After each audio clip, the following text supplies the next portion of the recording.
result in victory or disaster.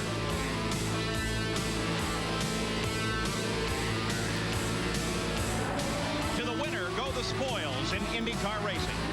And that's the reason drivers always put themselves and their cars. While all are very aware of the possible consequences, fear cannot be a factor. There is no room for apprehension or for error. The quest for the checkered flag often runs astray.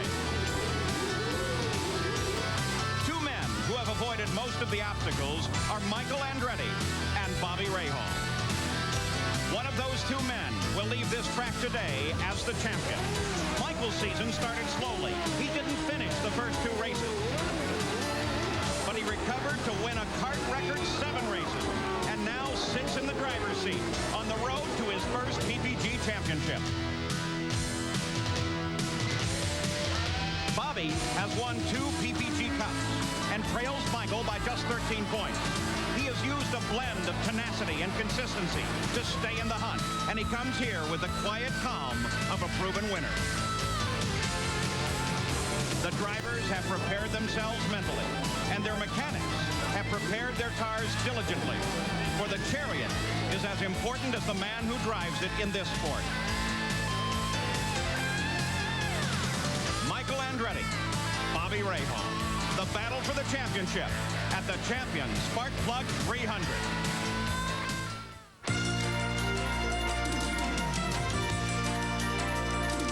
ESPN, the world's leader in motorsports coverage, presents Speed World.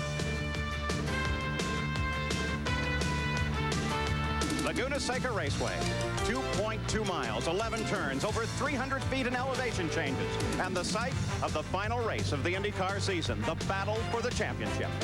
Hello and welcome to Laguna Seca. I'm Paul Page. We've raced thus far 3,578 miles, and despite all that battling, all of that racing, it comes down to today. A fight between two men for the championship. Consider the point standing as we come into this race. Michael Andretti leads the points. He has merely to finish 6th or better if he wants to walk away from here with his first championship. For Bobby Rahal, it's a little more challenging. He must win here if he is to score his 3rd PPG Cup. Now consider the racetrack itself. Laguna Seca is wide open. The walls are set well back. Here, strange things are commonplace. Consider, for example, merely back to yesterday, the final lap of the Marlboro Challenge.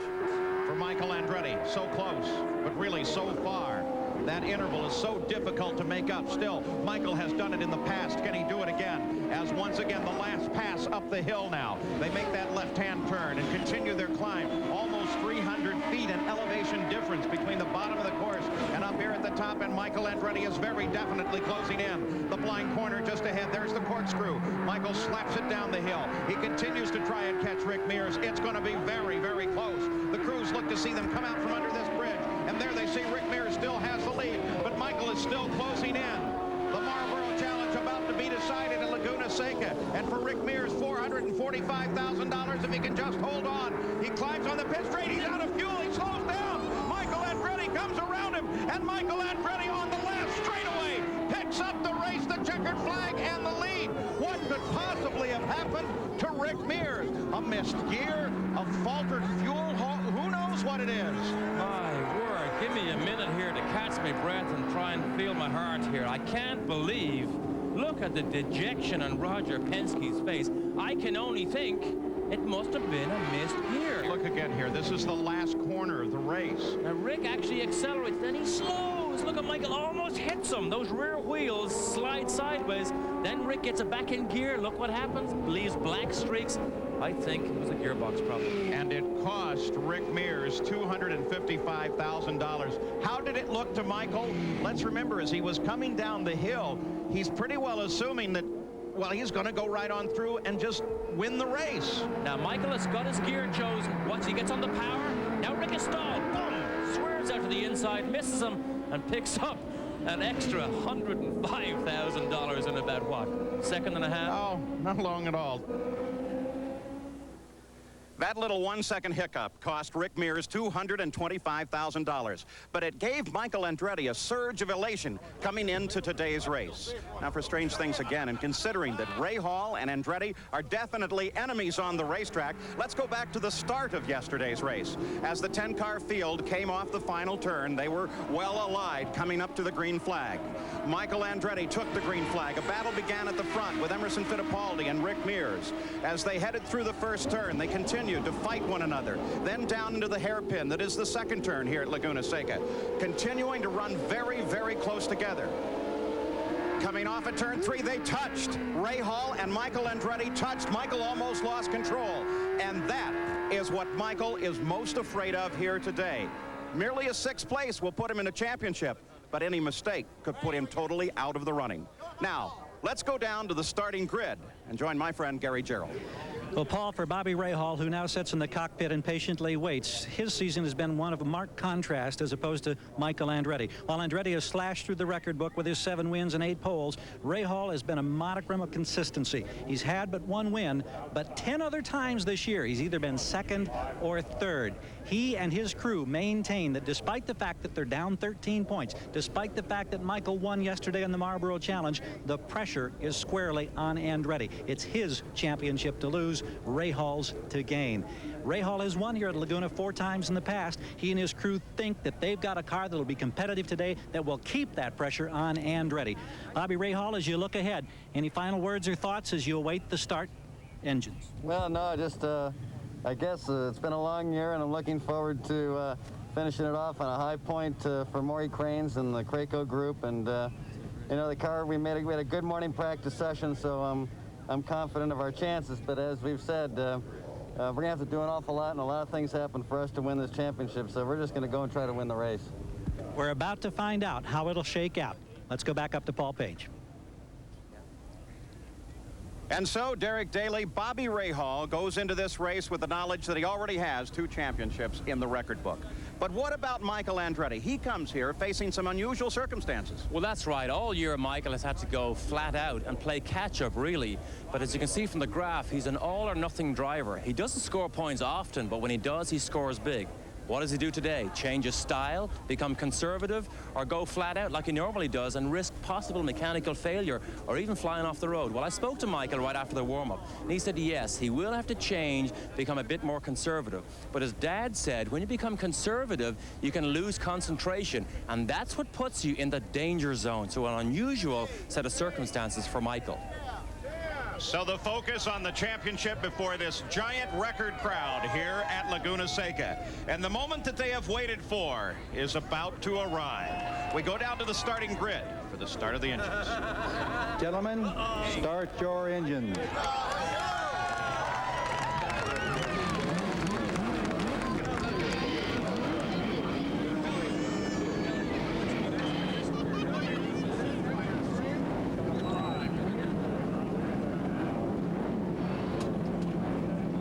There are 27 Indy cars at the bottom of the hill that is the pit straight, ready to go racing at Laguna Seca. Will this man come away this day as a champion, or will it be Bobby Rahal?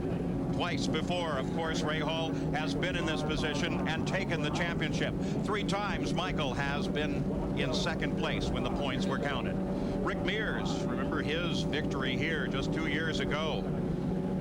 It should be a most fascinating afternoon. The run for the race itself, and additionally, the run for the championship, all to be decided here at Laguna Seca. Imagination and what the mind goes through is a great thing inside the driver's helmet right now. They replay or play in their mind the first corner, the first lap. I'll try and go on the outside. If I don't make the outside, I'll try the inside. They go through this ritual of imagining what the set of circumstances are going to be when they get to the first corner. Guard official Billy Camphausen waves the field off as they begin to roll. So the field is now out and rolling on the course at Laguna Seca. The roar of the engines here at the racetrack itself against the placid tranquility of Monterey, California, just a few miles away on the edge of the Pacific. Today's This coverage of the Champions Sparkplug 300, the battle for the championship, is brought to you by Toyota Motorsports, where technology on a fast track is built into every Toyota. By Quaker State, the Big Q is one tough motor oil. By Goodyear, the unanimous choice of every single team that races in the CART IndyCar Series. And by Smooth Busch Beer and easy drinking Busch Light. Onboard camera views over John Andretti's shoulder here today at Laguna Seca. One man who was taught at the driving school, the Russell School here at Laguna Seca, wrapped up an Indy Lights championship, knows this track very well. That's Jan Vikas. Jan?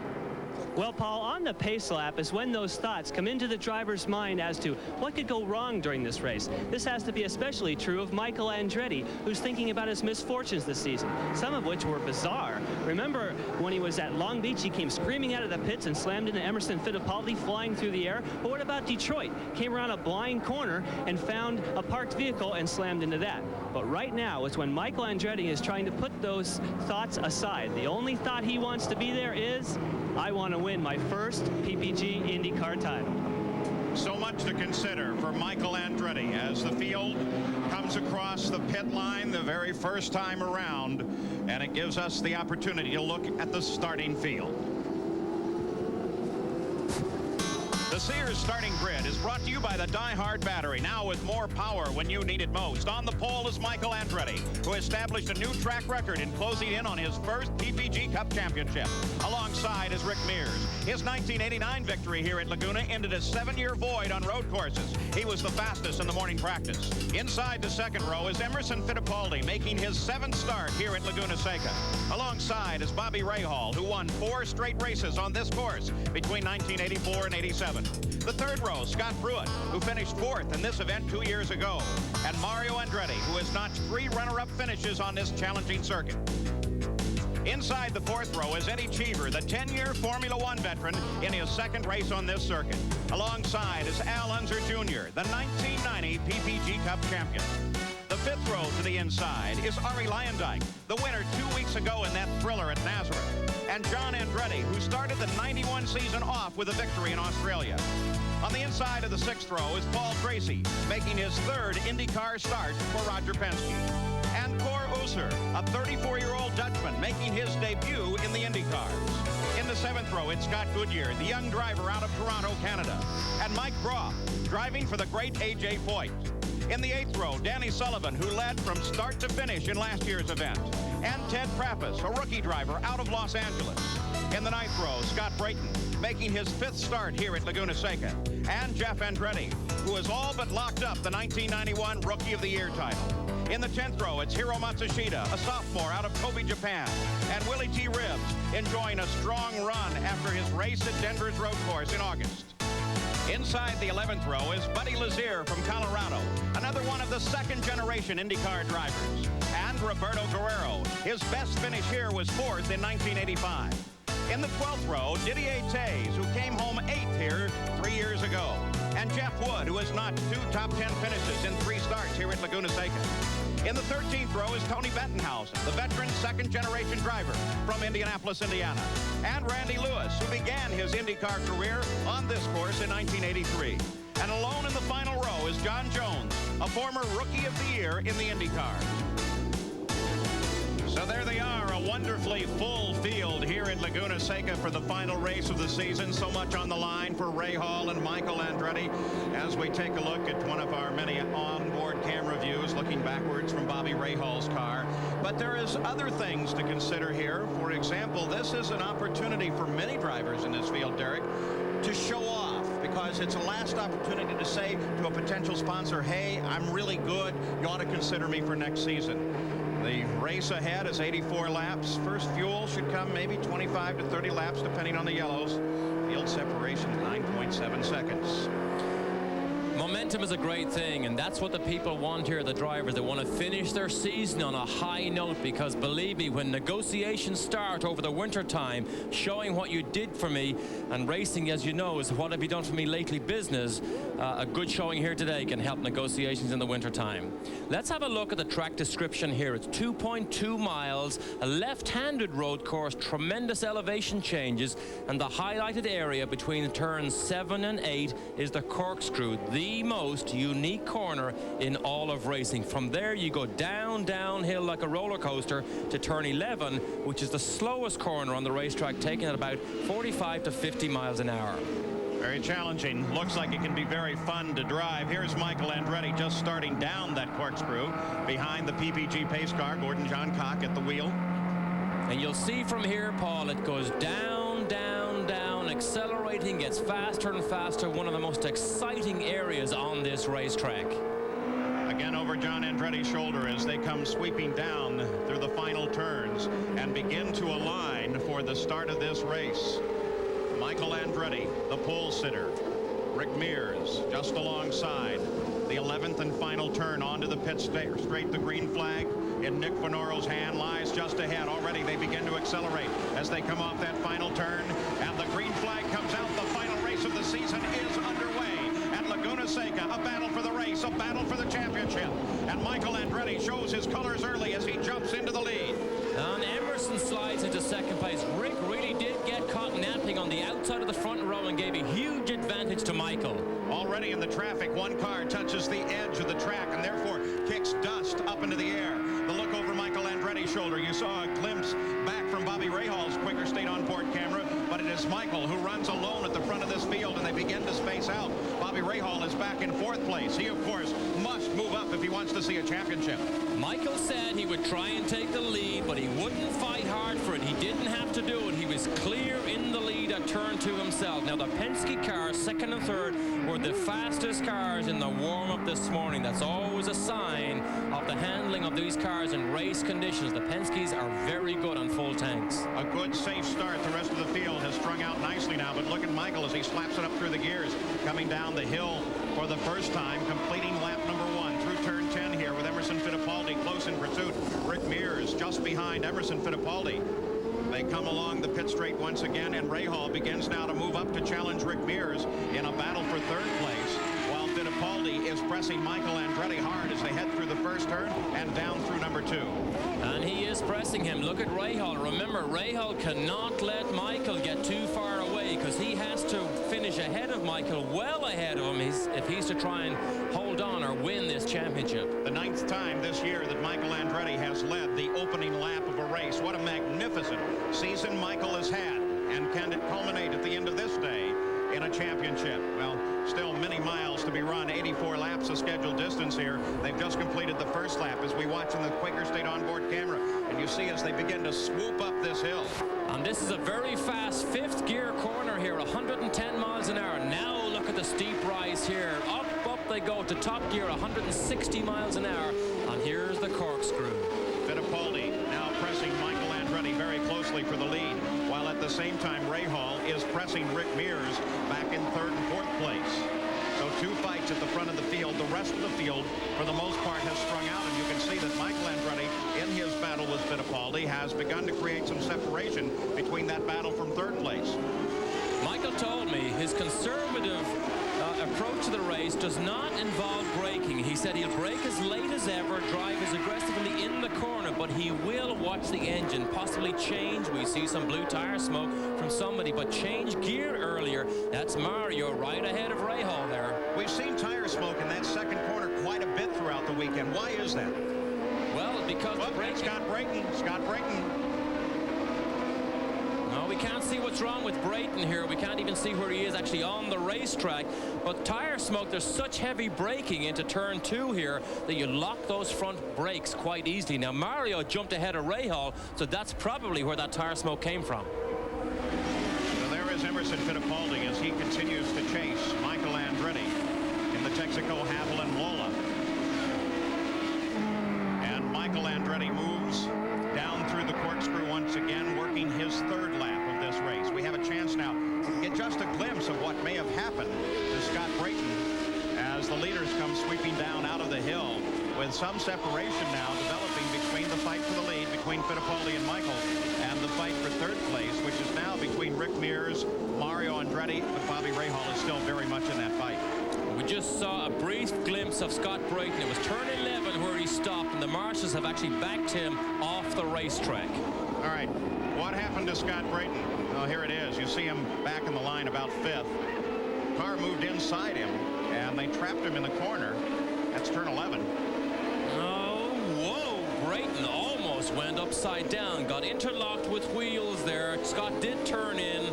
Very lucky didn't get that car upside down. That's how open wheel cars get upside down. Wheels interlock and flips the other car. And of course, what we'll have to do is try and identify that other car, because when you tap like that, it looks like a light little touch, but there's incredible energy involved in it. And so it could have caused damage not only to Brayton, but the car that he interlocked with. Back up the hill once again, Michael Andretti has led right from the green flag. Chasing him is Emerson Fittipaldi. Then Rick Mears, Mario Andretti, Bobby Rahal, Scott Pruitt, and Al Unser Jr. all running right together on the course. How this day will tell. It's going to be a fascinating afternoon to see how the tactics are played out here, especially for Michael Andretti. He is in the lead, but he doesn't truly need to be there. He needs only a 6th or better if he wants to win the championship. So in one way he could play it conservative, but on the other side, if he does, he might make mistakes. The Monterey Peninsula at Monterey Bay, one of the most beautiful areas in the world. And the racetrack at Laguna Seca is just a few miles inland, where right now you watch John Andretti, a most unique view in this Quaker State onboard camera, perched up right on the top of his windscreen, really, as he runs in 11th place. And take a look at this, Derek Daly. That piece of tape on the center of the wheel, that helps during a pit stop, doesn't it? That's right. And what you can tell by these pictures is the incredible amount of steering movements these drivers put into the cars just to maintain total control. Another good point, see those black things on this helmet right below the Pennzoil? That's actually an air vent that takes air in, circulates it around the helmet to cool the driver down. And what the tape does is tells him when the wheels are pointed straight as they come into the pits, so that it's easy to handle the changing of the front tires. Back at the fight now, we see one of the kart safety vehicles has pulled out onto the circuit, and we were yellowed in turn 2 and 3. Scott Brayton is slowing down. There he is again. And right front wheel, we can see the front suspension is broken on that car from that heavy impact, and he's not going to be able to make it all the way around himself. Yeah, right rear as well. John Andretti just came inside. You saw him, the kart safety truck, as it maneuvered to try to catch up. Now Brayton is back under power, though it probably would be cheaper if he could just get it off the course, and the kart safety truck is trying to chase him around. And perhaps he'll get it back into the pits and they can effect repairs. These cars are sprung so stiffly that they can actually run on 3 wheels. And we clearly saw Brayton there running with that right front wheel totally off the ground, yet he can still drive the car. Michael Andretti at the front of the field. There is tremendous pressure on young Michael to win this year's championship. But being at this particular track, he says, puts him more at ease. I think just when you're away from the track, I mean, that's all that's on your mind. But once once I get at the racetrack, I'm a different person again, and I'm more in my environment, and you know, I don't really feel those pressures as much here as I do away from the track, because that's when you have time to think. You know, that's always the worst, when you have time to think. Leading the most laps here at Laguna Seca is going to be critically important for Michael Andretti, especially in case he has trouble later. There's a single point for leading the most laps, and for Rahal to run first or second and have any hope for a title, Rahal really has to try to score the most laps. But right now, Bobby Rahal runs back in 5th place and is not challenging at the front of the field. You're looking back at Scott Pruitt, who is just behind Bobby Rahal in this Quaker State onboard camera view as, again, they climb up that hill. Love the elevation changes here. Great elevation changes, and as the road rushes away from Rahal's car, that gives you a good idea. There's a great shot of the carousel that came out over the top, drop down, and start off this roller coaster ride all the way down to turn 11.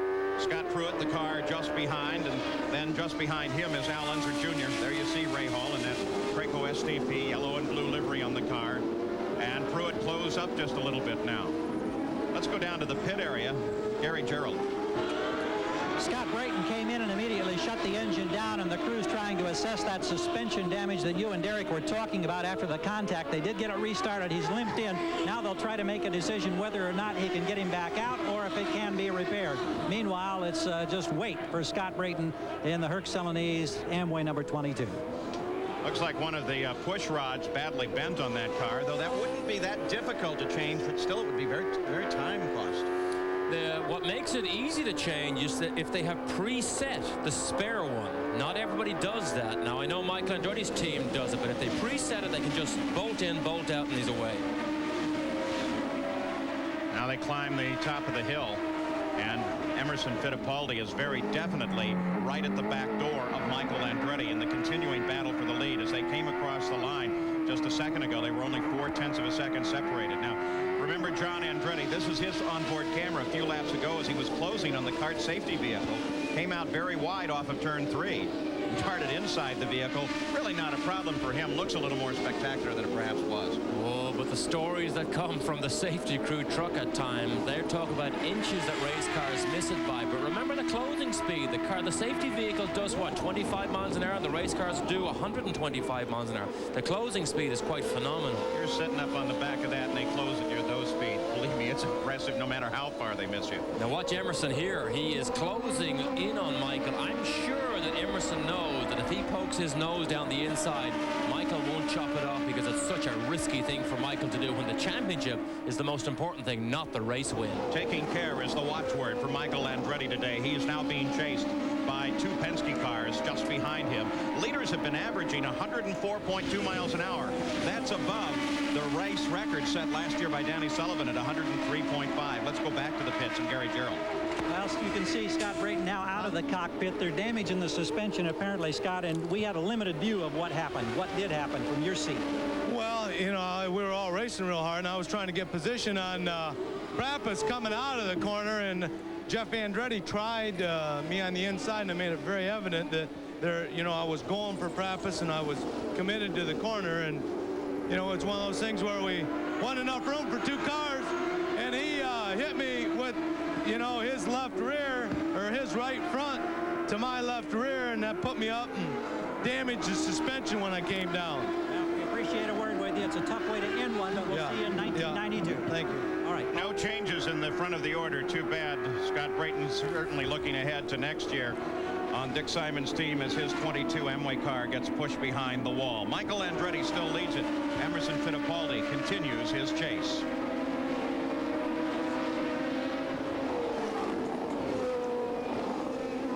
It's off the course off of turn 2, and look at that. He spins the rear wheels trying to get himself out, and of course is Randy Lewis, who lives not that far from here in Northern California, but that's a gravel pit, Derek, and he's dug right in.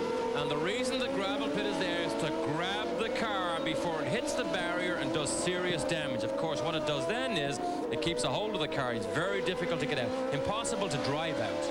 Kart safety 2 is right there, ready to give him help. Here's what happened. He came alone into the corner. Looked like he just cooked into the corner a little too hot. Yeah, I didn't see much brake smoke. We can clearly see the front brakes work there, but now look what happens. He tries to keep the car running, keeps it running, but turns way too sharply, stops.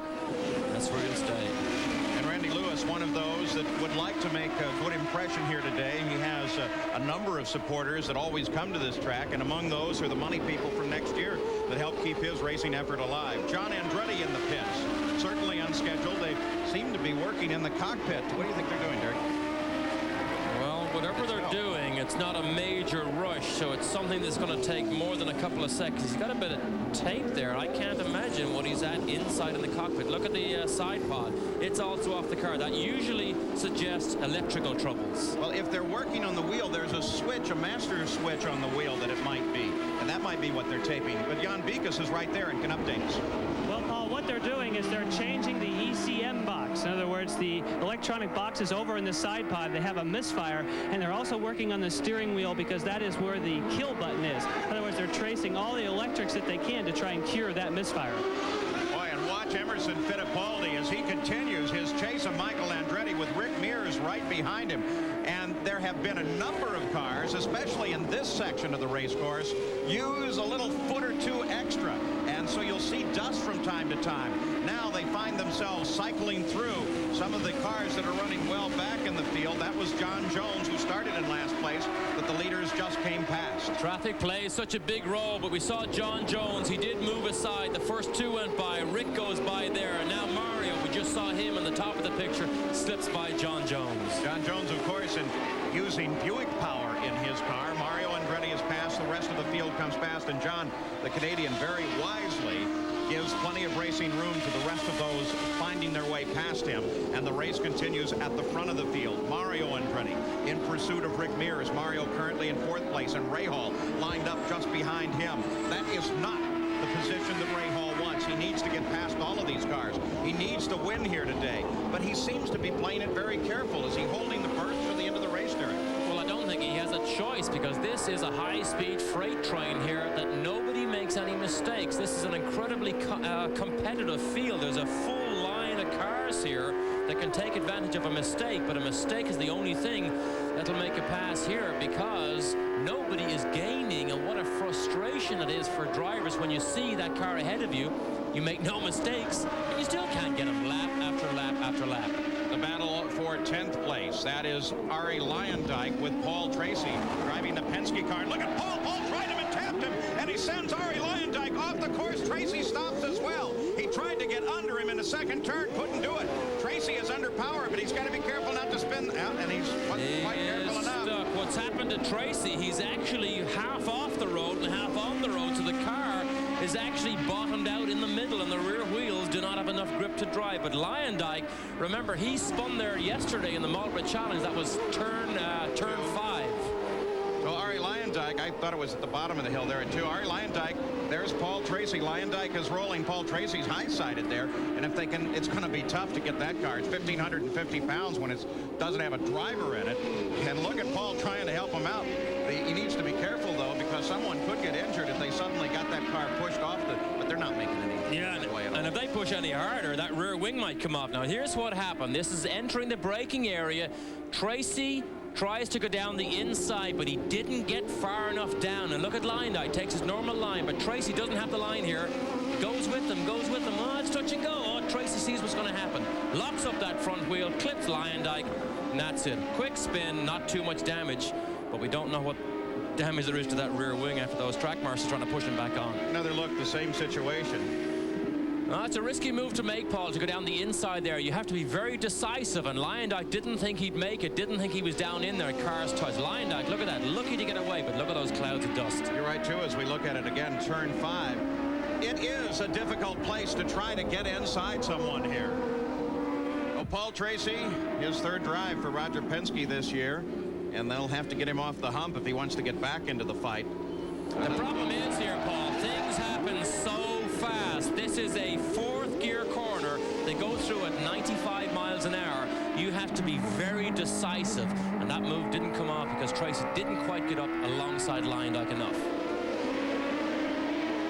So here's the fight now between Al Unser Jr. and Scott Pruitt. And he takes that position from Pruitt, has chased him for lap after lap, but eventually gets the job done, as again we see them come through the clouds of dust. That's a fight for 6th place. We're seeing so much dust on this circuit now that it tells you how hard they are trying, because on almost every corner we're watching many of them run a foot or two off the track and kick up some dust. Let's get an update. Here's Jan Beekes. John Andretti has brought the Pennzoil car back into the pits. It turned out it was not electrical. The misfire is still there. Now they're working on the fuel system. They're changing the electronic controls of the fuel management, as well as what they call the throttle position computer analysis part of the Chevrolet engine. So hopefully he'll get back underway. Paul? A long, difficult time there. Much too long in the pits for John Andretti. Scott Pruitt, he runs in 6th place now as he tries to put his name into the record books and come as far forward as possible, and yet another car at the edge of the race course. Jeff Wood, who had a struggle here all weekend because his car, look at Miro Fittipaldi, tried to slide inside Michael. He almost had him there. Again, that is at the hairpin, and that now means that Fittipaldi will have to stay behind Michael for a couple of corners while he makes up that distance, but not too many, as Fittipaldi already lets Michael know that he is there, and Fittipaldi appears now to be a little bit quicker on this circuit. Boy, I was surprised that Michael made Emerson work so hard, because it was all the way down to the apex of the corner, and there's the safety truck again, all the way down to the apex of the corner before Michael eventually pulled it away from Emerson. If it were to finish right here and now, Michael Andretti would have the championship, but it's not nearly over. Andretti still leads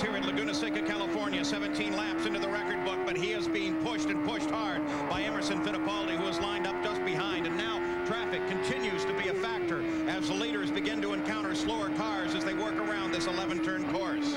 Emerson Fittipaldi just a few laps ago tried it on Michael Andretti. This was going into turn 2. This is similar to what Tracy did, but look at Emerson, knows he can't make it and just backs out. Look at Emerson's inside wheels up on the dirt. Lucky they didn't make contact. And under traffic now, Emerson Fittipaldi and Michael Andretti continue to battle, but let's go to the pits.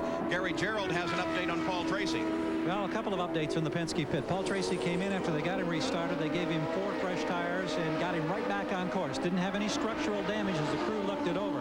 Emerson Fittipaldi, who is hammering away on the backside of Michael Andretti, loves his race car. He loved it yesterday on the Marlboro Challenge. It was quick again this morning. He, along with his teammate Rick Mears, and they say that the setup seems to be ideal right now for Emerson. A very contented group down here in the Fittipaldi pit. And Emerson Fittipaldi expresses his relationship with the race car in those personal turns quite often. He sees that race car as a living entity, as an element. He names them.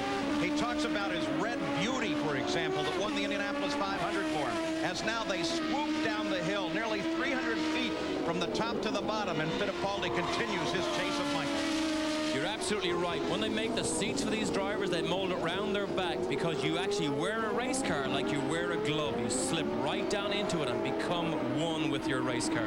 Is Fittipaldi in position to challenge Michael now at the second turn? They go through turn 1. Fittipaldi closes in, but Michael has been very good at guarding his position through this corner. Still, Fittipaldi closes in just a bit in the corner. Guarding his position, that is a good phrase. Michael, all he has to do is actually use the center of the road, and then it's risky for Fittipaldi to try and get down the inside as we saw earlier on. And the outside route is almost impossible. So Fittipaldi still lined up behind Michael. Slower traffic just ahead. That could become a factor in this battle for the lead, as Fittipaldi has been lined up behind Michael right from the green flag. Michael started on the pole, got a good jump on the start, but now Fittipaldi is right there. The next real possibility for a pass comes at the top of this hill. They climb up. You see the markers counting off the yards down to the bottom of the hill. A flash of something out from under one of the rear tires there. It didn't seem to be significant, but something certainly to watch. And Fittipaldi does not try the pass. Let's get another update from the pits in Jan Vegas. Paul, we've seen some cars making contact out there on the track, and now we're seeing that Emerson Fittipaldi is making that bid for Michael Andretti. Here in the Newman Haas pits, you can see they're ready for any eventuality. Look at all the spare parts that they've brought here. If he was to make contact, he could still come into the pits, change these, because they know here in the Newman Haas pit that every point is important, and Michael has to have those to take the title. But you would think, on the other hand, that if Michael did have to go into the pits, it would take so long to change one of those rather substantive-looking parts that he might not finish in 6th place and therefore not take the championship.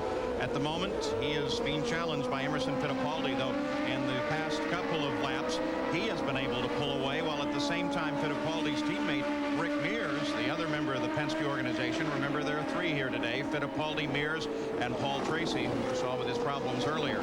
Mears has closed in from 3rd place and now sits in right behind Fittipaldi. So the Penske organization is pressing, and just behind them, the number 6 car, that is Mario Andretti. And how will the senior Andretti figure into this championship? Yellow flags being waved at the top of the hill, the blind turn that leads into the corkscrew as the safety vehicle is off the edge of the race course, out to retrieve a car stalled off the edge of the track in the gravel pit. And they are, in fact, as Jan suggested, that by the way was Hiro Matsushita off the side of the track, as Jan suggested, there he is. Buried in the gravel trap. There again, Paul, is a good example. This was a very heavy braking area from 160 miles an hour, and yet the car did not get off the racetrack into the guardrail. Those gravel traps really do a good job. Corner workers reported that he had a tire going down before he got to the top of the hill and then came straight off the course. One of the safety team members are there. Of course, you have the kart safety team, 2 trucks who constantly are available on the circuit. Chris Mears keeps track of her husband in 3rd place. Then you also have the course marshals here at Laguna Seca. There's Maury Cranes, who keeps track of his driver, Bobby Rahal. And without the volunteer work of the course marshals, you couldn't run a great event like this. Gigantic record crowd. And those course marshals have been here throughout the week, preparing the course, running all the preliminary races, running the Marlboro Challenge yesterday, and now are here for the final race of the IndyCar season. Absolutely the unsung heroes of racing. They really work all day and get nothing but abuse from most of the people because they're responsible for telling you what to do. People don't like to be told what to do. But the unsung heroes, but racing could not go on without it because of their flag stations. We're coming very close to the very first scheduled pit stops now. We have 21 laps complete. 25 may be the first. Well, let's take a look at the individual team members' responsibility during the stop.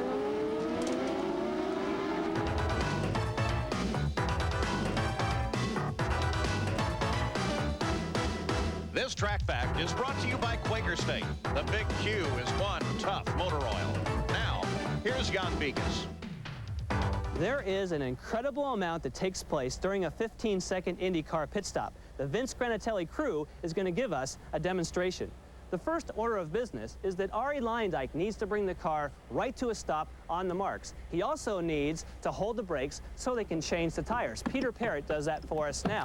Jim Wilson then comes in with both the air jack and the vent hose, and Bruce Anderson works the fuel. Now, because the fuel takes the longest of any portion of the pit stop, he needs to get connected quickly. Up at the front, we have Scott Lemon, who is the left front tire changer. When Scott is done, he has time left over to make a front wing adjustment. Over on the right front, when Rick Davis is done, he has a chance to go into the radiator area and look for paper or look for debris. Coming around to the back of the car, we have Russ Cameron. Russ Cameron is going to be one of the most athletic of the group. He actually holds it with his head to steady it. He then will come around and get ready here where we're joined by John Stankina. We're ready to push the car. He has now touched Jim Wilson, who works that air jack. Let's drop it off the jacks. But wait, it's not quite time to go yet. We have to wait for the call from Vince Granatelli up in the timing stand before we can go. He gets the call. Arie Luyendyk is out of here. Now let's watch him do it at real speed.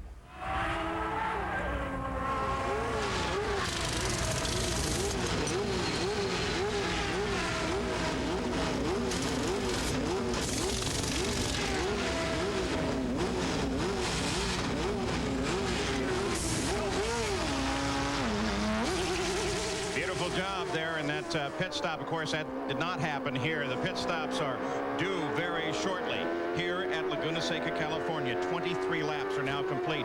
Michael Andretti is still in the catbird seat, having the lead and the championship in hand. We'll be back. Pits for his first stop. Jan Beekes right there. Well, you know, we just talked about the anatomy of a pit stop. They found they have some overheating problems. They may have some paper. Oh, he shuts it down. This must be serious overheating problems for Bobby Rahal. They think it might be paper in the radiators that have caused the car to overheat. This is the championship right here, guys. Jim Prescott, who handles the right front wheel and handles the car, waved to Rahal and waved the engine to be shut off. Rahal is still in the cockpit, hoping that something can be done. He's showing a bit of impatience, of course, with the tapping of the finger. And now they go to the side pods. But the championship could have been decided just in that split second. Anything can happen in racing, and look at Rahal, hands strapped over the windshield. All he can do is wait, listen, look in the rearview mirrors. Hopefully, well, I mean, even if they get it fixed now, he's way too far behind, unless something happens to Michael. There is Michael Andretti. If Rahal climbs out of that car, Michael is, in fact, the champion at this moment, but Rahal is going to stay in there. Still, the challenge is immense. Rahal starts to climb out of the race car. Michael Andretti is the champion. Michael Andretti has earned his first PPG Cup as Bobby Rahal walks away from his stricken car on pit road. What we thought might have been a routine stop. Look at him go down, Bobby Rahal, shaking hands with most of his crew members for really a brilliant season, and now thanking the Newman Haas organization for what a wonderful run and congratulating them on the championship. Boy, is that great sports play there. Bobby Rahal congratulates Michael's team and says, for us, it's over. I know. Jan Beekes is right there. Bobby Rahal has just got from the car, and Bobby is going to be taking it off. He's talking to Bernie, his engineer. Bobby, I hate to barge right in on you like this, but you never expected it to happen this way. Don't cry. As he kisses his wife, Debbie. Bobby, you didn't want it to end this way. No, it's unfortunate the car wasn't handling badly, but the car started overheating pretty early, and I just lost, I was down to about 10 pounds of oil pressure, and it was starting to vibrate real bad, and it's just a matter of time. You're a true sportsman, though. That was great to go down there and shake everybody's hand. It's been a hard-fought year, and, you know, you've got to respect, you know, effort, and, you know, they've done a super job. They deserve it. Thanks, Bobby. So Bobby Rahal over the wall, and this man is already the champion. So now the focus is the race itself, and he's in great position there as well. Now with 1.2 seconds over Emerson Fittipaldi, but the pit stops do just any time for Michael Andretti. The Newman-Haas team has really been skillful at stretching the fuel tank just as far as they can. And let us not forget that this race here today is still one that is governed by fuel, and fuel could be a critical factor before the end of this day. That's right, but the game plan is now changed. Any conservative strategy that Michael was even thinking about on handling Emerson Fittipaldi now goes out the window. Now he's out here. The championship is safe. He can go for it all. Hiro Matsushita, they got him out of the gravel pit, and he is on pit road back for some service from his crew as well. And there's Cor Orser, who has really had a remarkable story here this week and came into the pits in 10th place, and he is in the other car, the Tony Bentonhausen team, and really doing a magnificent job. He has done an incredible job, and on the pace all weekend here. A lot of people up in the pit lane said, isn't it great that somebody can come in and just get a Chevrolet just like that when everybody's been crying for them for the last 2 years. Rick Mears running 3rd place on pit road. Gary Gerald's waiting. We watch. Here he is, right on line. The man who had that heartbreaking moment coming off the final turn of the final lap in the Marlboro Challenge yesterday. Tough work for this crew, Paul, because they're on the side of the hill. They're at pit out, and they wait now. The fueling is completed and on to Jackson. 13.5 seconds for Rick Mears. Good stop for the Penske team. So Rick Mears comes back into the fight. He'll lose a few positions as he comes out of the pits and gets back up to speed. What Gary Gerould mentioned to you is really critically important for both Rick and Emerson Fittipaldi. They're at the top of the hill. The camera angle makes it hard to tell, but it's a very difficult situation to engage the clutch and get out of there. That's the thing, engage the clutch. These clutch pedals can be very sensitive, and you drop it too early, you kill the engine. On an uphill incline like they are, the mechanics find it very difficult to push start these cars. Buddy Lazier in the Himmelgarn car makes it in and out. Routine pit stop for him. Not a factor in this battle at the moment. The battle is still at the front of the field and led by this man, the number 2 Kmart machine, handled by Michael Andretti with his nemesis now Emerson Fittipaldi. But he has a great deal to relax over. Yeah. There's his father comes into the pits. Jan Beekes is right there. Andretti brings the car to a stop. They're bringing him in a lap early, so the track will be clear for when Michael comes in. They make that front wing adjustment, waiting for the fuel. Everything is done. They'll get back and ready to push, just like we talked about in that feature. It's down, and he's out of it. Oh, the engine stalls. They're trying to get it restarted. They're pushing as hard as they can. Oh, there it is. It fires, and he's out of here. It is much more difficult than one might imagine to get these cars rolling. And can you imagine if you had to push it uphill like Emerson's crew or Rick Mears' crew would have to do if they stalled it? Mario Andretti, so he comes back at full speed and will drop back through the field as well. So now the team waits for Michael as Ari Luyendyk comes in for some refreshment from the Granatelli team. New tires, a full load of fuel. Ari, remember, had this problem earlier on. They've made some changes to the front wing. He tapped with Paul Tracy, and whoa, he almost gets nailed by Scott Goodyear as Goodyear comes in for a stop. May not have been quite as close as it looked, but still it was enough to have Ari slam on the brakes. The harem scarum time again. So much can happen when you're trying to get into your pit, and so much can happen when you get out. Remember, it's not the time you're stopped, it's the overall time. Michael Andretti is in, Jan Beekes. Michael Andretti brought it in, and right behind him, Emerson Fittipaldi came in. This crew was really nervous about the championship, but now they don't have to worry about it. They're going for full speed. He's down, lights up the tires, and he's out of here. Go ahead, Gary. And we watch and we see him come up the road. Emerson is still getting fuel. Now he goes off the jacks. Michael flies by. Emerson leaves. It wasn't a particularly fast stop. We had it nearly 16 seconds for Fittipaldi. And Michael Andretti came roaring past Fittipaldi. Now he is alongside Ted Prappis as he comes back up to speed. And look at the separation back to Emerson Fittipaldi. So, in fact, Michael Andretti gained a little space, a little time on that pit stop. So the Newman-Haas crew did a good job for him. Let's go back, look at this. This is Ari Luyendyk as he came out. Now watch, Scott Goodyear comes dialing across the front. Ari yanks the car over to the right, slams on the brakes, then drops the throttle again and roars out of the pits. A little scary. A little scary. Remember, Luyendyk cannot see behind him in the hot lane because he's tucked way into his pit lane. So he depends on his crewman to tell him when to go and when not to go. I'm glad he had good communication there. Al Unser Jr. wearing the number 1 for the last time this season. The defending PPG champion already already there is a new one, though not officially declared yet. And Al Unser Jr. is being chased by Rick Mears. They've made their stops as well. So down the order, everyone, with the exception of Ted Prappus, has made their stop. And so it will be on to the second stop. And Emerson Fittipaldi will battle with Michael Andretti at the front of the field. But Michael Andretti can relax, but relax only just a bit. Al Unser Jr. with Rick Mears just behind him as they climb the hill once again. So Al Jr. was one of the drivers who took full advantage of gaining position on the track through a pit stop.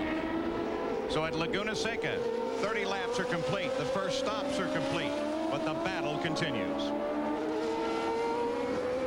Andretti with Arie Luyendyk coming to the inside. Not a battle for position, but still, it's a good fight here on the racetrack. And Arie Luyendyk, after that almost disastrous pit stop, as he faltered coming out, Scott Goodyear came across the front of him, came out to do battle with this man, Jeff Andretti. And Jeff, of course, just wants to keep his hopes alive for Rookie of the Year honors and put yet another really great Andretti name into the record book.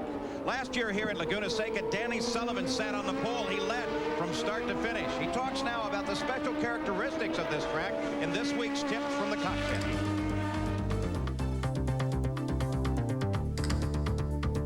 Laguna is one of the unique tracks for us, in that it has such an incredible height change from sort of the pit straightaway, which there even is quite a huge crown there, down into turn one, then the sort of flat part around the lake, and then you go back up what is the old circuit, and of course the great climb up to the corkscrew.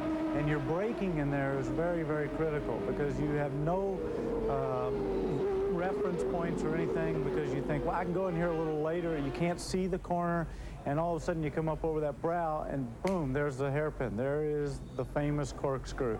And this is just a flat landing pad in there. You got to get it all slowed down, all braked. A lot of people will lock up in there because they carry too much speed over that crown that brings them into there.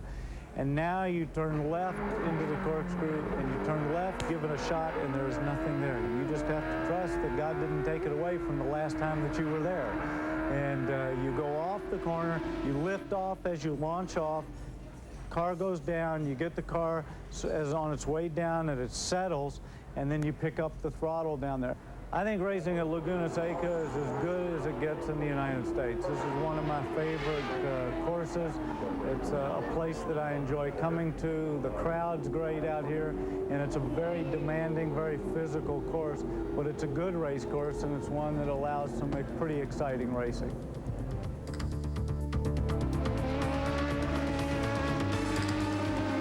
Description of the corkscrew from Danny Sullivan, who currently runs in 9th place in his last ride for Pat Patrick with the Alfa Romeo power. Number 14 is 10th place. That's Mike Groff. And you see Scott Goodyear right behind him, and right behind Scott is Urser. So we've got a nice little battle here, 10th, 11th, 12th.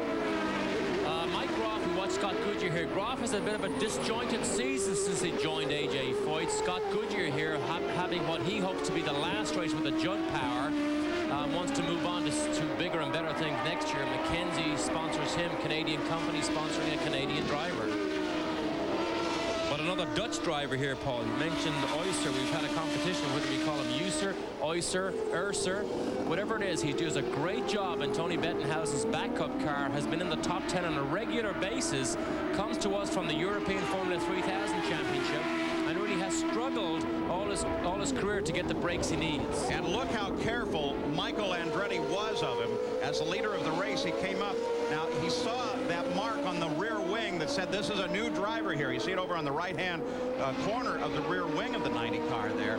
So he knows, I got to be a little careful. This guy doesn't know me. The same thing with Fittipaldi. He doesn't know our style, so we both have to be very careful as we come past. So the leaders, Michael Andretti, then Fittipaldi, are through. In third place, Al Unser Jr. and Rick Mears.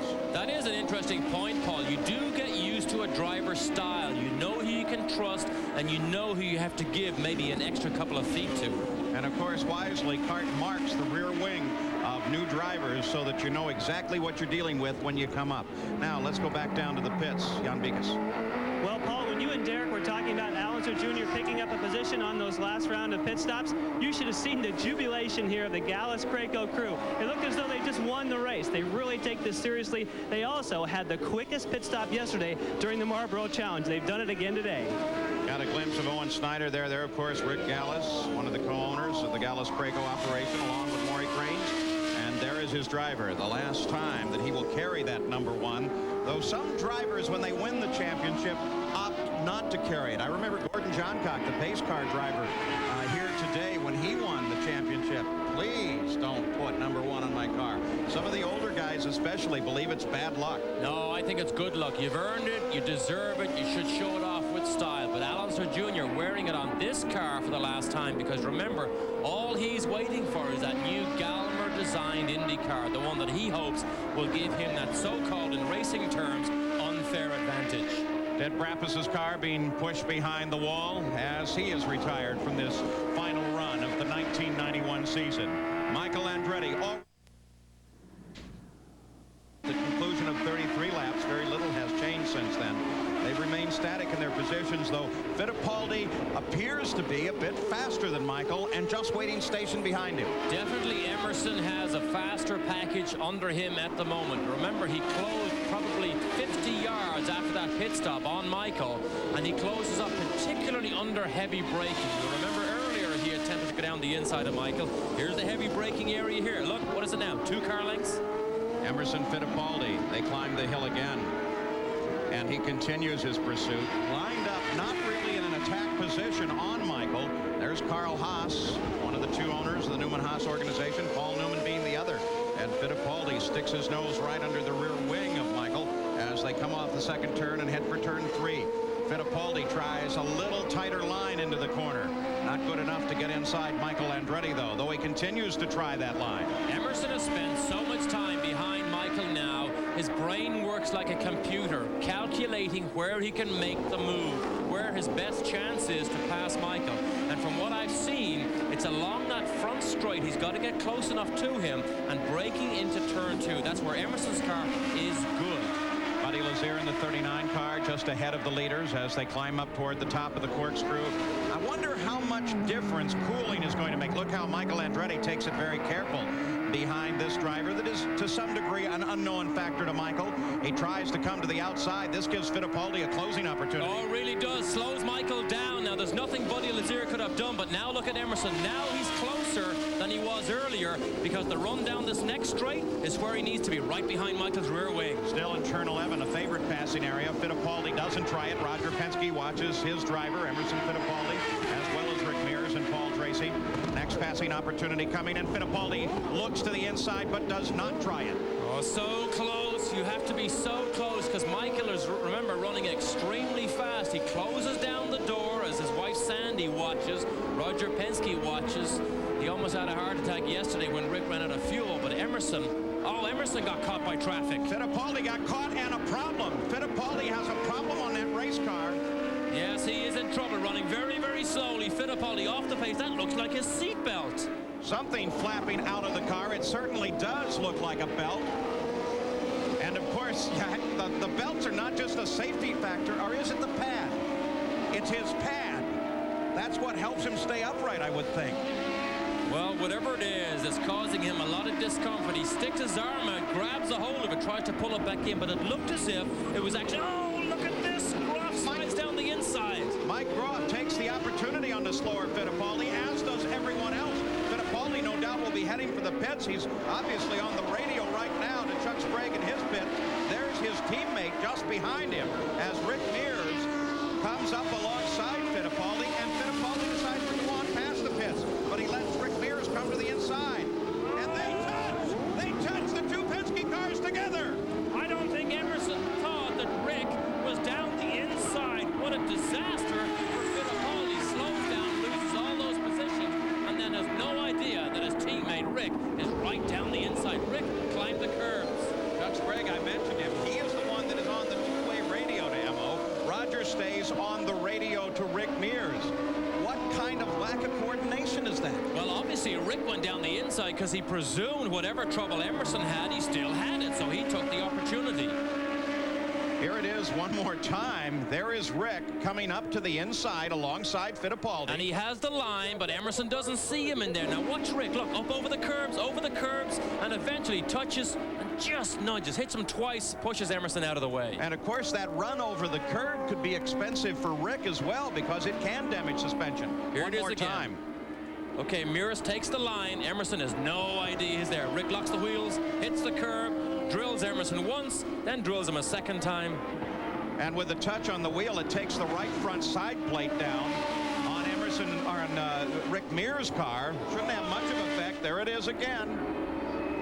Boy, you seldom see that, two Penske cars together. And the key to it is, I'm sure Rick thought, whatever trouble he has, he still has it, so I might as well get on my way. Dutch Gray calls the crew back in as Fittipaldi continues out on the circuit. And maybe Gary Gerald can tell us what the problem was with Fittipaldi. Gary?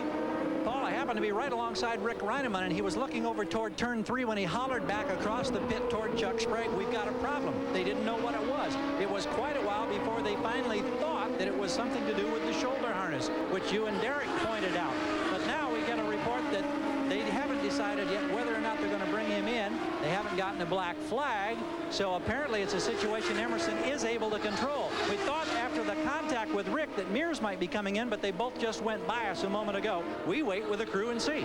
And they continue battling hard on the circuit, Gary. I don't think it would be a shoulder harness, as I suggested earlier on. That's all we could see flapping, because there's no way Emerson could redo those seatbelts himself, because they're so tightly hold the driver. He needs a mechanic to do those seatbelts. And there's no way, Paul, he'd run without them. I thought it might have been the right side pad that protects his shoulder and helmet inside the cockpit that flapped out there, and then he was able to get it back in.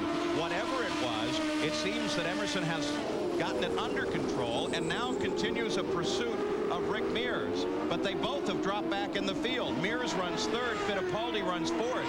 With that problem, Al Unser Jr. moves up into second place. Michael Andretti has the lead 10 seconds ahead of Michael. The Pioneer race recap at the conclusion of 40 laps. Michael Andretti has been the power in this race, already wrapping up the championship. No full course cautions yet, and 5 cars out of this race. The average speed is just a tick above Danny Sullivan's record of last year. His record 103.5. They're running at 103.6 miles an hour. These cars out of the race: Brayton Rahal, Paul Tracy, Randy Lewis, and Ted Kravis. So the battle continues. Whatever was giving Fittipaldi problems, he might have it inside the car with him, which means it could be running around a bit, or he might have thrown it out. We couldn't quite see what happened there, but he lost an awful lot of positions. Fittipaldi was very definitely in a position to challenge Michael Andretti for the lead of the race, and then fell back when he developed that problem. And you see Mario Andretti has now closed in from 6th place, just behind the 5th place Fittipaldi. And of course, it has given Michael a huge breathing space here, because while everybody else had their trouble, Michael was able to get away. But look at Mario now, right up behind Emerson. Mario lined up behind Emerson Fittipaldi as we've now reached the halfway point here at Laguna Seca. 42 laps of the 84-lap scheduled distance complete. Michael Andretti continues to control the race. Al Unser Jr. is not challenging from second, and the battle is within the Penske team. In traffic, the battle continues at Laguna Seca between the two Penske cars. Mears, Fittipaldi, and Mario Andretti tries inside of Fittipaldi, and Mario's got him. Mario picks up the position. Fittipaldi turns off line for just a second in a very crowded corner. Oh, I would say Emerson has to be gun-shy down there at that very slow turn 11 corner. Mario went down the inside, but actually took the line completely. We saw Emerson bobble a little bit, then he gave him the line, said, okay, I give in. So Mario Andretti up to 4th place. Rick Mears just ahead in 3rd. Then Al Unser Jr. in 2nd. But 8 seconds ahead of Little Al is Michael Andretti, still controlling this race. Mario Andretti, car number 6. He could have been a factor. Many people in the paddock were talking about what role could he play in the ultimate championship fight. Could he help control the race for his son? Well, it's not a factor anymore. Michael is the champion. But now Mario is embroiled in a wonderful battle himself with Emerson Fittipaldi, who ran in 2nd behind Michael for so long until he had that mechanical failure still undefined. And the one thing Mario did not want Michael to have to do was to be conservative, because in '84, when he won the championship, he was told to be conservative, at Las Vegas and got in all sorts of trouble, got in everybody else's problems. So Mario was really hoping Michael could just go from the front and race hard like he always does. Here is the situation that developed. Look what's flapping on the side of the car there. That's Emerson's car a few laps ago. And it's hooked onto something. It looks like the radio or part of his helmet or something is hooked on there. Or is it a fluid container? Now watch what he does here. He sticks his hand out. Look, he sticks his hand out, grabs it, pulls it back in. But of course, steering one-handed, Paul, he has to slow down. And that's what gave everybody the opportunity. There's a great shot. He drags it back into the cockpit with him. And what an incredible piece of driving while he climbs the hill. I think it may be his fluid container. He has a rubber tube that runs up into the helmet so he can get refreshment on what is a hot day. What about Paul Tracy's situation? Let's go down to the pits and Gary Gerald. Paul, before we get to Paul Tracy, an update on Emerson. What is tangled back there has disconnected his radio, so the crew has no radio contact with him. That's why there was confusion about whether or not he would come to the pits. They've shown him a ready sign on the pit board, so if he needs to come to the pits, they are ready when he comes in. Now, as for Paul Tracy, he was involved with Ari Lyondike, got the car out, ran out of water, engine got hot. That puts you out of the race. What happened with the contact with Lyondike? The Mobil 1 car was running really good, and we were just trying to get by Ari. I didn't want to lose touch with Cheever and the other group of cars, and came down inside in turn 5, and there wasn't enough room for both of us, and we touched and both went off the track. So, and I got high-sided, the motor got hot. How many races in '92 for you, Paul? Do you know at this point? Oh, I'm not real sure just yet how many races we're going to do. We're just going to go forth with our testing program through the winter, and then we'll see what the cards unfold for next year. We wish you well. Thank you. Thanks. Paul? The test driver of close scores for Roger Penske. Kind of wish they wouldn't do that. Problem in trouble, car in trouble in the pits. That's Buddy Lazier once again. And with the calling off, now the crew's saying, come on out of there, buddy. Your season is done as well. Now we have 5 cars, now 6 out of the race. 3 of them reported out with overheating. The temperature's expected to go into the 90s here today, so Mother Nature may yet be a factor. And look at this fight. Willie T, there is Tony Bentonhausen. Didier Thays is in there leading that group. Oh, John Andretti almost wheel-to-wheel contact. Great in-car camera shots. Willie T just right ahead of Tony Bentonhausen. Didier Thays leads this group here. Didier Thays brings a new sponsor to IndyCar racing this weekend. Kinko's Printing and Copying. And it's really a battle for 13th place, but they're fighting like it was for the lead. Let's go to the pits for a further update from Jan Vikas. Well, Paul, Allenzer Jr. is out there chipping off gradually that interval between himself and Michael Andretti. The crew is watching it very carefully, and they're very happy with the car right now. But when he comes into the pits, they're going to make some slight changes on tire pressures, and they think they can run him down. So Allenzer Jr. is in second place. He is closing, but still not very close. 7.9 seconds back as he comes up behind the Alfa Romeo car of Danny Sullivan, who drives the last time with that power and on that team. He will be Little Al's teammate next year. At Laguna Seca, when he came into this race, Michael Andretti, the current leader, had 881 leader laps this season. A record. Well, count another 46 for him. Allenzer Jr. is in second place, 7.5 seconds back. Then Rick Mears, then Mario Andretti, and Emerson Fittipaldi with his problems has dropped back into 5th place, but appears to have those problems now solved and is back running at speed. Let's listen to Michael. This is 3rd gear in a 6-speed gearbox. There's second place, Allenzer Jr. Move off Michael for a moment. Roberto Guerrero comes into the pits, and some stops being anticipated within the next few laps here. Al Jr. quietly going about his business here. Started in 8th place and now is running a very strong 2nd place. And look where Michael Andretti is not that far ahead. But look, look at Cook, the brakes coming in there. The brakes. Burn that rubber off on the first of the infield. That's turn 3. And you think Michael is driving carefully now? Well, I think he's using the engine very carefully. But remember, at the start, after the warm-up, he told me he's going to use the brakes just as hard as he ever has. And we see good signs of that here when he locks up those front brakes. Well, you'll get a good indication of the interval. Michael Andretti really runs alone on the circuit. Allenzer Jr. is now 8.1 seconds back. Michael Andretti with a car that is now almost 200 pounds lighter than as he left the last pit stop. But he continues to smoke that right front brake. I wonder if that's indicative of a problem. You can actually hear those brakes brakes lock up, as we saw just in their heavy braking for the corkscrew there. You can see him use all the racetrack too. Look at the white line that actually goes round the racetrack, drives over the top of them, all the way out to one side, then all the way to the white line on the other side.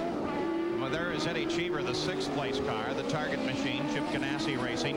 Now, Eddie Cheever is always fairly vocal about any racetrack that he runs on. Before this race, we were able to talk to him about the track itself. Gary Gerald always enjoys sitting down and spending some time to find out how Eddie perceives something, because it's often different than everyone else. So naturally, we asked him about the corkscrew. What is it like, and how does he like it?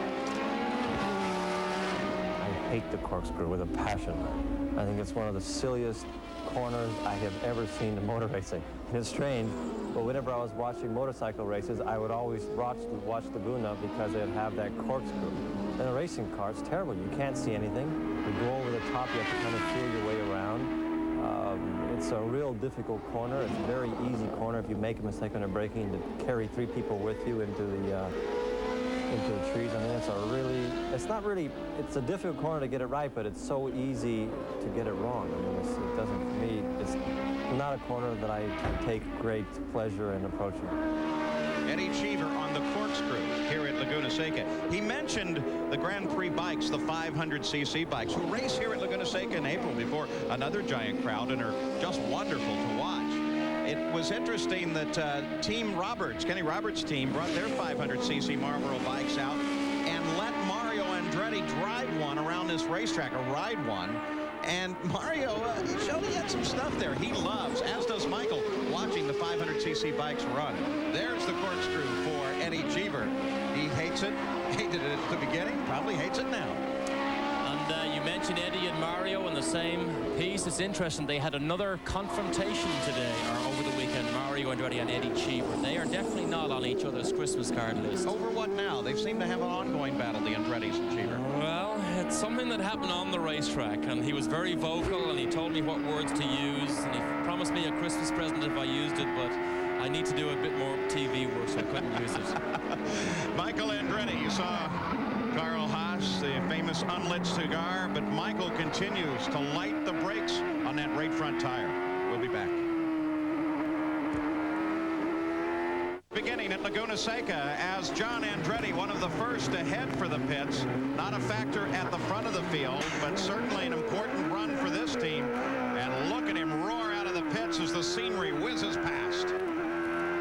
Great shots here. Just see that bridge whiz by. These cars accelerate incredibly fast from 0 to 100 miles an hour in less than 4 seconds, but the braking capacity is even more impressive.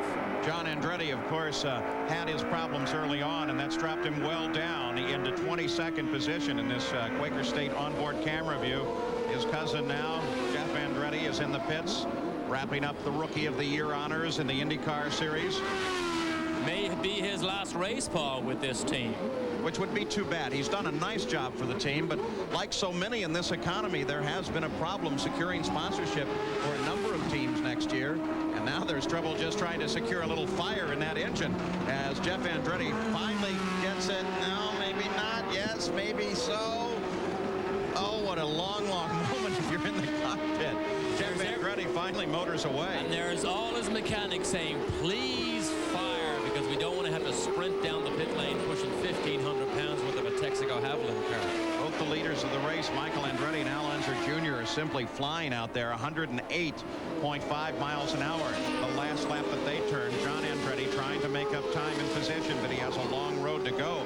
The real interesting fight, of course, now becomes Al Unser Jr. to see if he can overhaul Bobby Rahal for second place in the point standings. With a victory, the difference between second and third is $100,000 in PPG prize money at the end of the season. And so Al Unser Jr., for him, a victory is a very critical situation and a very important one financially. And Al Jr. was only eliminated from the championship fight at Nazareth, which was only 1 race ago. The mathematical possibility of winning the championship went there. But you're right, there's a lot of money and a lot of prestige still on finishing runner-up. Remember, he was first last year, second will be very good this year. Michael Andretti, still the leader of the race. He has controlled it right from the start, made his first stop, in and out, retained the lead in doing so. He's already Andretti wrapped up the championship when Bobby Rahal's car overheated and Rahal had to pull to the side of the race course. Then Emerson Fittipaldi mounted a battle just behind for second place, but he couldn't get it done and had his technical problems. You're watching John Andretti come down through the corkscrew. The scenery build up behind him, and that gives you an idea of just how much of a hill is there. And how much correction he makes on that wheel. Look at that arm. Look, fights to try and get the exact line he wants. See the way the steering jerks around under braking? Look at all those little movements, Mario Andretti. Mario runs in fourth place with Emerson Fittipaldi after apparently correcting the problem he had. And part of that problem is still unknown. It's anybody's guess, because when the problem developed as something flapping out of the cockpit that Emo eventually pulled back in, it also took away his two-way radio communications with the pits. And while they do have some hand signals that they can use to tell the pits what's going on with the car, I don't think anybody provides something to explain what happened to him. So now he chases Mario Andretti, who is having just a fine run here today, and I'm sure is elated because he certainly already recognizes, and it has been reported on the radio to him, that his son is in fact the champion, following in his father's footsteps. Big Fittipaldi success in Europe over the last couple of weeks when Emerson's nephew, Christian Fittipaldi, his brother's son, wrapped up the European Formula 3000 Championship and now is 20 years old and talking about going Formula 1. Some other great programming here on ESPN tomorrow. Join host John Sanders for a look at the 1991 Fall Classic as ESPN presents a World Series special. That's Monday night, October 21st at 7:30 Eastern Time. Well, the fight continues here at Laguna Seca. Al Unser Jr. figures prominently into it, running in second place. If he can win, he can move up to second place in the points, and that's worth a lot of money.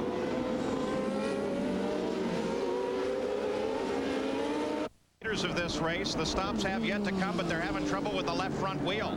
Can't get that wheel off. Precious seconds get lost as they try to get that left front tire off. But still, they just about got it done. Spray the water on the methanol to dilute that.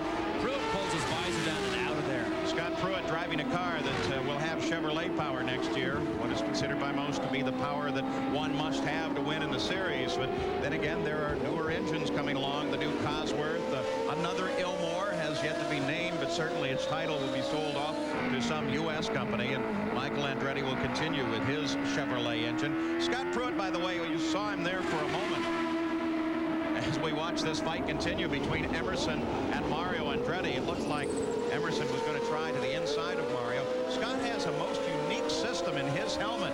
It's kind of the IndyCar version of the fighter pilot's heads-up display.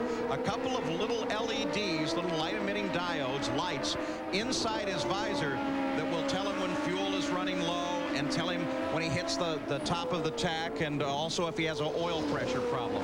So he doesn't have to glance down at the dashboard and can keep his eyes on the track. Pretty innovative stuff. Of course, that True Sports car for the entire year has been a most innovative machine. For Rick Mears, the Penske organization waits. Mears in third place, about 20 seconds behind the leader of the race and 13 seconds behind Al Unser Jr. The crew reporting out to Michael Andretti, in 3 laps, you can come in. And he had a great first pit stop, but it looks to me as if Emerson trying to pass Mario is in a faster car. He can't get the job done on the racetrack. He will hope to make a pass in the pit lane. Mears pulls off. Gary Gerald is at the top of the hill waiting for him. They're going to cycle this, bring Rick in first, and then Emerson Fittipaldi on the next lap. Here's Gary Gerald. Coming up the hill is Rick Mears, currently in third place. He'll lose a couple of positions, but he'll try to get out and see if he can gain some ground. They're right on target. They'll have 28 laps to go to finish this. They've gone 28 and 28 on the previous stops. Everything appears to be routine for the Rocket Man. They're waiting for the final precious drops of fuel, and now he gets away in just under 15 seconds, Paul. And as you can see from the damage to the front of the car, that's a war-weary machine for Rick Mears. Here is Eddie Cheever making his stop. He came into the pits while running in 6th place. The Ganassi crew goes to work on that car. A change full around. They wait for the fuel, and Eddie Cheever pulls away. Emerson Fittipaldi now the focus, because Fittipaldi should stop next. One wonders what the strategy will be in the Newman-Haas pits. Last time they stopped Mario first ahead of Michael so that they could get a clear run and in out of the pits. The Newman-Haas team has been running their stops just a little bit longer, their fuel tank a little further than most of the other cars. And Fittipaldi passes up the pit entrance and continues at speed. So he continues his fight with Mario Andretti. At Nathman, Tom Morris keeping track of Michael Andretti as he continues to circle in the lead here at Laguna Seca. He's slowed it down just a little bit. Seems to be taking his time, taking it carefully as he cycles through traffic. He is now 6.5 seconds ahead of Al Unser Jr. That's the car, the Panasonic car, Hiro Matsushita, right ahead of Michael Andretti. We saw him get a puncture earlier on and get buried in that gravel trap. Now he must move over and let Michael through. Oh, Michael goes to the right and Hiro moves to the right. One of those frightening moments for a man like Michael. You get half a second to decide, and if you decide to go the same way, that's exactly what happens. So they're going to bring Mario Andretti in first to the Newman Haas pits. That'll clear it out for Michael, so he will have a nice clear run. Now their pit is down about 4 positions from the pit end point. So not only do they have to be very careful as they come onto the pit road, there is a left-hand turn. It's a right-angle turn. And for Mario and Michael, you make that turn and immediately have to dart over into your pit. It's very close, very tight.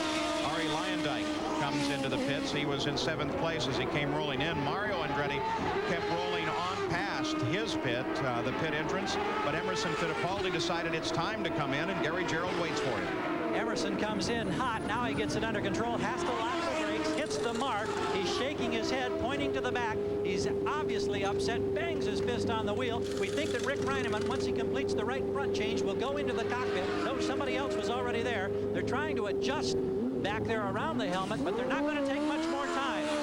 15.7, and I don't think they got the problem corrected with the radio, Paul. Well, it looked like everything else was proper in the cockpit. I took a special look to make sure the shoulder harnesses were snatched and down, something that you assume anyway, because it would be very difficult for Emo to work around this track unless his harness was cinched up properly. But it didn't look like they got an opportunity to fix whatever the problem was. No, they didn't, and Emerson is absolutely furious. Now, the reason he's so furious is it's so incredibly difficult to make passes out on this racetrack. Here he trails Mario, couldn't get the job done. He was ahead of Rick, and something came loose in the cockpit. That's what infuriates a driver. Well, Mario Andretti, having passed up the pits before, will he do it again? No, this time he's convinced it's time to come in. Mario Andretti will come around that corner in just a moment. Al Unser Jr. in 2nd place already is in the pits. The Gallus Craco operation giving him 4 tires and fuel on the car, though they really had to stretch out to get the fuel hose over to the car. And Jan Bikas watches as Al Unser Jr. pulls away and Mario stops. Al Unser Jr. has just pulled away. They're waiting for the last bit of fuel. They had 33 gallons to get in. Mario Andretti's out of the way. Right as he pulls out, they're scrambling over the wall to get ready for Michael Andretti. Here is Michael Andretti climbing the hill. Still some time before he comes in. Al Unser Jr. came out ahead of Mario, and we'll keep track of the lineup as we watch Michael as he comes down the hill through the corkscrew, and he is due for a pit stop on what will be his 60th race lap. And the hoped for position change that Emerson would have tried to pull off in the pit lane did not happen. He did not get out ahead of Mario. So Michael is on the pit road. The crew looks for him, and so does Jan Bikas. Here comes Michael Andretti. Al Jr. has already showed what he can do. Now let's see what the Newman Haas crew can pull off. This is where the Gallus Craco team caught up last time. Let's see what happens here with Michael. They check the radiator vents to see if there's anything. Waiting for the last drop of fuel. They had 34 gallons. They wait for every. Boy, they're being careful. Now he's off. It's a long stop, Paul. 15.2 seconds, the stop for Michael Andretti. There's Little Al coming down the hill, but he still has another corner to negotiate. So Little Al, it does not appear, has any chance to catch Michael Andretti as a result of really fine work, though a long stop by the Newman Haas crew. Al Unser Jr. over the top of the hill, and there is Michael. Michael retains the lead, and boy, is he looking great today. He is looking great, but now another race starts because all the pit stops are over. All the problems they have that could come in the pits are over. Now it's a run to the finish. It is a sprint to the finish of the race and the finish of the IndyCar season with Michael Andretti in front. Willie Ribbs lined up just behind Danny Sullivan. Ribbs is running in 13th place. In a lot of ways, this This is Willie's hometown track. He lives in San Jose, not that far north of here. Not a battle for position, but Willie's learning a little bit from Sullivan as he works around this course. But of course, the question is what will happen to Willie's team at the conclusion of the season. It's a great opportunity for some sponsorship. Derek Walker has been desperately looking, but as yet they do not have a game plan for next year. And Derek Walker has shown time and time again just how good his small, closely knit team is, operating on a budget that most people could not even do a couple of races on. Walker managed the whole season just about. With the pit stops, what should be the last stops of the race, Michael Andretti leads. Al Unser Jr. came out in second. Mario third, and Emerson Fittipaldi in fourth. For an update on Fittipaldi's situation, here's Gary Gerow. Just a quick follow-up, Paul. They, in fact, ensured that his harnesses and his seat belts, everything was intact. That was not what somebody had seen flopping around. They did not renew the radio contact, so it continues to be an ongoing problem as far as communication, but rest assured he is secure in the cockpit. Of course, in reality, with radio communication at this point in the race in the year, 62 laps complete in an 84-lap race, the final stop's done, there is no reason for Fittipaldi in the pits to have communication. Well, that's right, and if the team need to give him information, of course, they revert to the old faithful, the pit board. Al Unser Jr. comes inside Roberto Guerrero. As he comes through traffic, Al Unser Jr. continues to run in second. Jeff Andretti just ahead of him. Nice little run of traffic here. Makes for some great racing, not necessarily for position. That's one of the great things when you come to a track like this as a spectator. You can see so far. Look at John Andretti as he comes inside Guerrero as well at the top of the hill. There is so much that you can see. There are high hills here. The crowd, look at them there. They're up on the hills. They've got great view. We went up to the top of the hill, Derek, today, and you can see about 7 turns from the top of one. There are some fantastic vantage points on this racetrack here at Laguna Seca. Quick shot of Guerrero there. We haven't seen him today. Obviously made contact with somebody and lost that right front wing. But Al Unser Jr.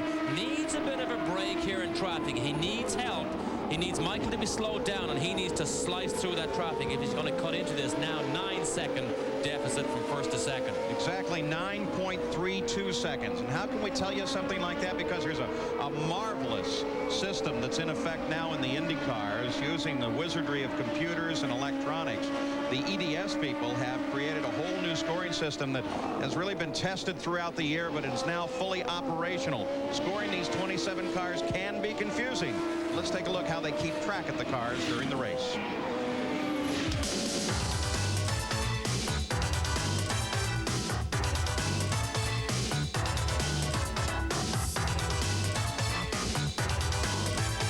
With the new EDS timing and scoring system that's been implemented at virtually all of the IndyCar tracks this year, every car carries one of these transmitter units down in the lower left side pod adjacent to the cockpit.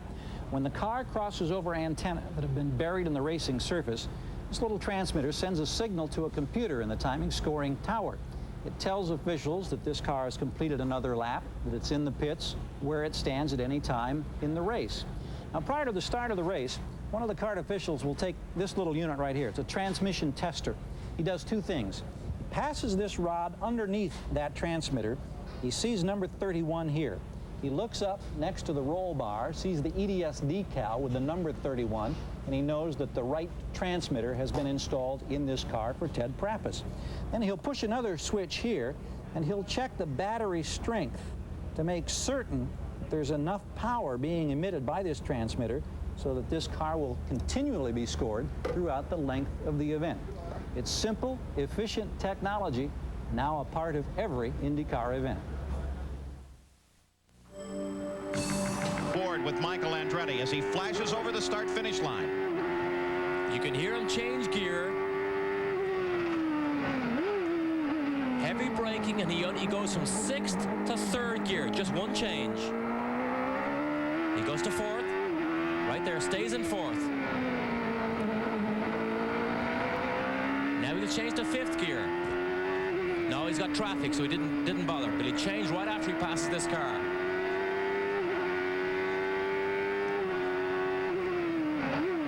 One down change again. That's a way to save fuel. Rather than go down through all the gears, blipping the engine, they do it just one time and select the gear you want. That's what they call short shifting. Now this is the uphill rise in 5th gear. Goes to 6th. he does 2 shifts there because he needs second gear at the top of the hill. Now here's the downhill run. Dab the throttle. Now we'll change gear again. Holds 5th gear here. Now listen to the heavy braking here. Sometimes you hear the engine begin to stutter as the brakes grab those rear wheels. And there's a lap on Laguna Seca, about 108 miles an hour average speed there. We take a look after 60 laps, the full field rundown. While we do this, we want to say hi and best wishes to Gary Rothman, who is normally our director on these shows and is recovering from a severe illness, has been most of this year. We certainly wish you the best, Gary. Wish you were here. And speaking of directors, I know one of them, the man in the truck now, Don Olmeyer, was keeping track of that lap because with the courtesy of the Jim Russell Driving School, Don and I and a little group going to come out here tomorrow and be part of that school. I'm sure we're trying to get a leg up, try to find out what all the shift points are. You haven't been helping anybody, have you? No, what's it called? The Ego Day? Ego Day. That's exactly what it is. And I plan to win it, by the way. Just to Michael Andretti still out in front, 9.2 seconds ahead of Al Unser Jr. And once again, for Al Unser Jr., this is probably the most significant drive of the year, because if he can win this race, he can move to second in the point standings, displacing Bobby Rahal, who was already out of the race. That's worth $100,000 in PPG point money at the banquet to be held at the end of the season in Houston, Texas. Now here's a great picture that emphasizes Emerson's frustration. Again, he catches Mario. The car is faster, but he can't get by. That's why he was so furious at losing those positions earlier, and we saw that when he was in the pit lane. Furious. Two great road racing masters, 2 former world champions. Fittipaldi with 2 titles, Mario Andretti with a single title, and they know their road racing perfectly. It's fun to watch these two as they maneuver around this circuit, battling for 3rd place. Let's get an update on the pit situation. Here's Jan Vikas. Thank you, Paul. Remember when we watched the pit stops and we saw it appeared anyway as though Al Unser Jr. made a quicker pit stop than did Michael Andretti, but yet out on the racetrack it seemed as though he'd lost ground. It turns out that when he came into the pits, he got held up by a slower car and could not get into the pits as quickly as he would like. And we noticed over the last couple laps he also got held up by Arie Luyendyk, and Rick Gallis was screaming at the kart officials to go up to Luyendyk's pit to tell him to get out of the way so they could go after Michael. And we've seen more and more this year, as Jan Vikas has pointed out to us, especially here in Elkhart, Lake, Wisconsin, just how critical picking the right pit position is. Of course, the pit position is determined by your qualifying position in the race previous. That's right. And we mentioned earlier, and Jan touched on it again, Unser Jr. needs some brakes in traffic, and he's not getting those brakes at the moment. We watch Al Unser Jr., car number 1. But for the last race of the season, the defending PPG champion, but of course already that mantle being transferred to Michael Andretti unofficially, and there he is. That's the interval from 1st to 2nd place. It figures at 10.5 seconds as Michael Andretti is having a brilliant drive here today, already picking up the extra point for leading the most laps to add to his point for the pole, and now looks for the win. Laguna Seca, Mario Andretti threads his way through traffic with Emerson Fittipaldi right behind us. That fight continues, and look at Emerson. He ducks inside Tony Bettenhausen, trying not to get trapped by that traffic as well. But it gave Mario Andretti just a little bit of breathing room. Little bit of breathing room. That's what you need when you're not quite as fast as the guy behind you. The ideal situation is to trap the guy that's following you. Go by into a corner and make sure that the follower, in this case Emerson, does not get by on the way to the apex of a corner. Update on Eddie Cheever. Let's go down to Gary Gerald. Tom Anderson, the team manager, and the crew watching the telemetry intently, and we call your attention to the hat that he's wearing, Paul. It's one of these hats that I've got in my hand here. It's for the Minnesota Twins in the World Series. Keep in mind that Target and Scotch, the prime sponsors on this car, are based in Minneapolis, St. Paul. Chip Ganassi, of course, is out of Pittsburgh. Pirates didn't get to the World Series. A lot of rooting going on for the Twins down here. A lot of internal trouble during the week within the team itself, too. Eddie Cheever completing his run. There's the hat. Mind you, our people are all from Atlanta, the Tomahawk Chop, all the people that work for our television crew here. We've been fighting a lot of baseball throughout this week here. It's been a wonderful week at Laguna Seca. You know, and Derek, as we come now to the end of the season, we continue to watch the battle between Mario and Emerson Fittipaldi. When the racing stops, the politics almost always starts in the Indy cars through the winter. It seems like idle hands are the devil's playground. But in this year, a lot of special consideration. Tony George, the president of the Indianapolis Speedway, was approached early in the year by Bill Stokan, the chairman of CART, to suggest we have to figure out a way to get together. The two of them have been working very hard on that. And there is, of course, a banquet, the final banquet, which will pay homage to Michael Andretti on the 5th of November in Houston, Texas. And then the next day, the board will meet and Tony George will make his presentation of what he has in mind for the Indy cars. And what is being suggested, though we've not heard it directly from Tony, is a smaller board, much smaller board, maybe as few as 5 people, and then some realignment of the organization so that there is a continuous season, the same sanctioning body, whatever its name will be, the IndyCar Racing Series, whatever, right through Indianapolis and everything else, and not the split that there has been for some time. There's no doubt the Indianapolis Motor Speedway is the biggest event in the world, and Tony George does have a lot of power. There's no smoke without fire. There is a problem that has to be solved. How it happens, I don't know. You'll never get the ideal situation for everybody. Part of the idea in changing the board, though, is to move from a group totally of owners. Look at John Andretti as he waves the other car. Come on past, Mario. But this board would be owners, representative of the tracks, promoters, and the sponsors. The only person left out of that tripod would be the fans themselves, who have a tremendous investment in the sport. They're trying to find a way to make the sport more responsive to the fans. So there's John Andretti. Those decisions will be made on the 6th of November, or at least be discussed. Decisions may be long time in coming. Michael Andretti, no decision here. He's the leader. Ari Luyendyk, 8th place. Still a car that looks for sponsorship, the Granatelli organization, but they've had a tremendous year. 2 separate wins for Ari Luyendyk thus far this win. He went much of this 91 season without any primary sponsor at all. And he says if Vince Granatelli can come up with a sponsor, Vince and Ari will be together next year. Keep the same group of people together. I think it's a real group of people. Morris Nunn as the engineer, Peter Parrott as the team manager, and of course Vince overseeing the operation. I think we've had a great year together, and I think by staying together longer as a group, we can be more successful. So Ari Luyendyk hoping that that team will stay together over this, and it is really a good group. Morris Nunn, Peter Parrott are 2 of the best. Vince Granatelli overseeing the operation as the owner. The real key about keeping successful people together is there's a little bit of harmony that comes into a team when they're successful, and it's great to carry that on, because if they split this team up, it takes a long time to get the correct group of people together again. The Pioneer Race recap at the conclusion of 70 laps. We're working lap 72 right now. Michael Andretti has led right from the green flag all the way through. We've had no full course caution, so we've had a number of incidents isolated to the corner areas only. 7 cars out of the race. Interesting announcement made here at Laguna Seca this weekend, and that is for a new racetrack at Moreno Valley, California, Riverside County.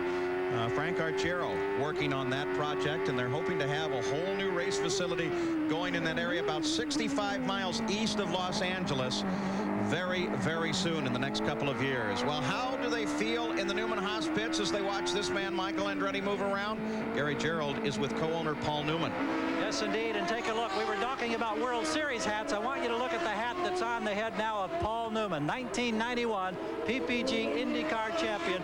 Congratulations, Paul. I know that this is a special day and a special moment. Yeah, it's been a good day. It's been a good day all the way around.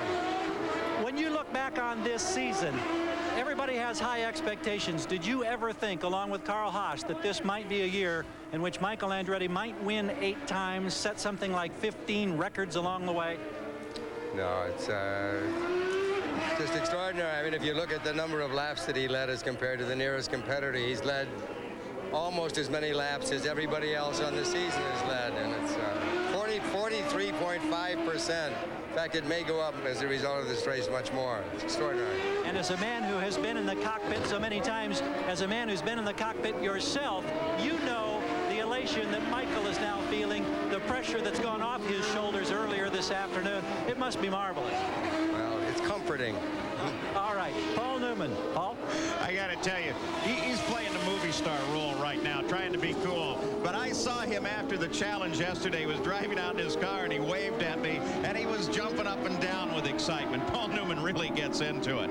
Fittipaldi still in pursuit of Mario Andretti as he works underneath Leyendijk. Not a fight for position, of course, but it gives you some idea of just how fast they are traveling, because Leyendijk runs in 8th place while this battle continues between Mario and Fittipaldi for 3rd place.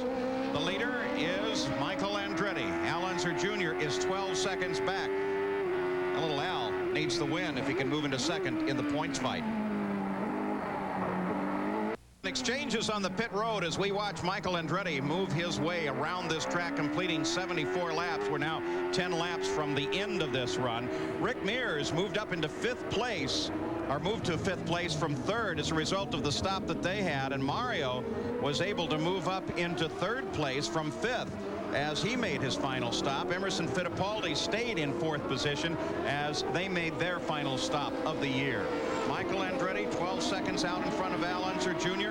The fight is for 3rd place, and this is it. Mario Andretti holding off Emerson Fittipaldi. Fittipaldi, who was a factor in the early part of the race, running in 2nd place behind Michael until he had his problems in the cockpit. Still an unknown problem, but he finally got it fixed himself, but it dropped him back into this 4th position to fight with Mario. Let's go down to the pits once again. Here's Jan Vikas. Well, Paul, I have good news and I have bad news for Scott Pruitt. The good news is he's running as fast right now as Michael Andretti, but the bad news is he's lost 3rd gear. Believe it or not, that True Sports car is working so well that he's able to run those kind of lap times, and they're reeling in Eddie Cheever at about a 2nd a lap. Without 1 gear, Derek Daly. Well, I would have to say that maybe Michael could run faster, because there's no doubt if you have all the gears, you can go a little bit faster. Remember, Michael is way out in front, in control of this race, running as fast as he needs to, because Al Unser Jr. is still 12, just over 12 seconds behind him. Mario Andretti runs in 3rd place. Already knows that his son is the champion. They've handed the hats out in the pits, but Gary Gerald is there. Yes, indeed, and so is artist Don Evenson. We see him sketching in beautiful color here in the back of one of the scoring stands, Mario's car and his crew. A champion and a champion's family attracting a tremendous amount of attention here. Boy, you can feel it building. It's soon going to be party time down here, Paul. Like the Unsers before them, the Andrettis now have father and son as champions, but the fight is not over, as Mario is still being hard pressed by Fittipaldi. They close up behind traffic. That's Scott Goodyear in the 15 car just ahead. And once again, an opportunity for Fittipaldi. It looks like Goodyear is suffering some overheating problems as well. A bit of vapor showing at the back of his car. Vapor or steam or oil or something coming from Goodyear's car. Mario, yes, he wants to duck out as fast as possible. Don't get oil or any fluids on that visor. Emerson will do the same thing. But look, Goodyear moves to the outside, knows it's a battle that he's not concerned with or involved in, so he moves aside, lets them get on with their battle. Very warm here on the Pacific coast of California at Monterey Bay. Temperatures expected to go into the 90s throughout the afternoon. It's been warm the past couple of days here, and of course it may have figured into 4 cars reporting out of this race as a result of overheating. The most notable among those is Bobby Rahal, who was in the fight for the championship until the car overheated, the oil pressure dropped, and he pulled into the pits. Let's go down to the pits once again, and Jan Vikas. What we have here, Paul, is we have a couple of crew members that have high sims get well soon. One of the team members got injured, and he's in the hospital now recovering, and we're hoping all the crew here hopes that he gets well, and of course they're celebrating a championship. A whole new form of messaging. John Andretti comes into the pits in and out. No indication of what that stop might have been for. John Andretti has been struggling throughout the day and sits down in 19th place right now, but still, this is one of my favorite camera views. This and that out the back of the rear of the car. Hiro Matsushita in the pits as well with 7 laps to go. Is this indicative that others may have to stop, Derek Daly? I don't think so. I think Matsushita is out of sync with the pit stops because of his problems earlier on. But I think I'd like to mention, too, is Scott Goodyear. We saw him move over. Remember, he's in his own private battle with Core Oyster and Tony Bettenhause's Amex car. So Goodyear does not actually want to lose too much time himself, although he does want to move over and let these guys get on with their battle. Some conflicting interests. You don't want to block the leaders, while at the same time, you don't want to give up any position at all in your fight for the leadership. watching so carefully, hoping for a win now. Carl Haas and Paul Newman. Haas is always so quiet. He doesn't involve himself that much in the operation of the team. Once the race begins, he lets the crew take over and do their job and just watches so quietly from the starter stand. Al Unser Jr. is now up behind Willie T. Ribbs. Al Unser Jr. looking for a second place and tries to find racing room alongside Willie T. Ribbs. What about any possible pit stops by any of the leaders? Gary Gerald, you have an update? Well, Paul, we get caught up in this celebration mode that's starting to build down here in the pits, and we sometimes have to check on those things because all the chiefs ahead of this race said this will be one of those fuel-conscious races. But the word from the Michael Andretti pit is they're ahead of their schedule. They don't anticipate any problems with fuel. So I don't think we're going to see any last lap dramatics such as we did in our last event 2 weeks ago at Nazareth. Al Unser Jr. gets his way past Willie T. Ribbs, continues his pursuit of Michael Andretti, but he is 11.5 seconds behind Michael, who has led right from the green flag and picked up the championship. In Laguna Seca as Fittipaldi closes in right behind Mario Andretti. The continuing fight for third place, and now very definitely Fittipaldi is there and trying for all he's worth. 79 laps are complete, 5 laps to go in this run. Fittipaldi knows if he's going to make the move, it must be now. It's the battle for third place, and it does continue. And this is the rostrum position. 3 drivers get to stand on the rostrum and shake champagne, and that is a very important way to gauge how your day went. Mario has the champagne bottle at the moment, but Emerson wants that bottle of bubbly. For Michael Andretti, it would seem only a mechanical failure could take this race away from him, but we only have to trace back as far as the last corner in yesterday's race, the Marlboro Challenge, when suddenly a mechanical failure snatched the race in the last corner away from Rick Mears and handed it over to Michael Andretti. I'm sure while they're celebrating a little bit, they have to be thinking in the Andretti pits, geez, it's gone so well for so many races. I wonder when the lightning might strike. Well, that's the one thing Michael was scared about yesterday, but look at this now. Emerson ducks down the inside. Fittipaldi looks for position. He tries to get inside Mario. He darts inside, he darts outside, and now they come down into the corner, but other traffic is there, and that affects the turn. But Fittipaldi still stays stuck to the back of Mario Andretti's car and continues the chase. Fittipaldi is faster, but I'll guarantee you Mario will make that car as wide as possible. He will take the inside line whenever possible. Defensive driving.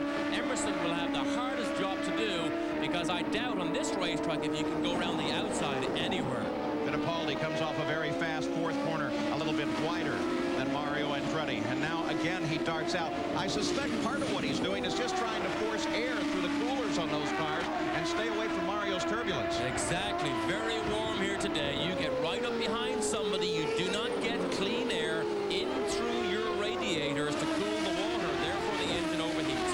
So he ducks out, nice fresh air, cools it down and ducks back in again. But Emerson under braking is where this Penske seems to be most impressive.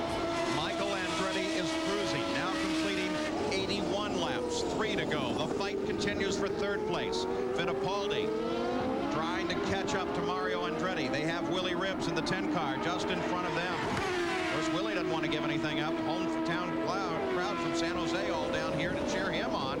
But still, very wisely, he gives the racing line over to Mario and then to Fittipaldi. Little twitch by Emerson under very heavy and hard braking there at turn 2. Didn't lose anything. Willie T. Ribbs did move aside. That was good. I like to see that. Again, you just catch a corner in the top corner of the screen there. Emerson still twitching, exiting these corners. So Mario Andretti battles for this third place. Winless again this season, but he has to be ecstatic that his son has picked up the championship. And now if he can only hold off Fittipaldi, he will have a fine finish, third place this year. It does not appear that Michael Andretti has any challenge. Mike Groff off into the gravel pit. The A.J. Foyt owned car.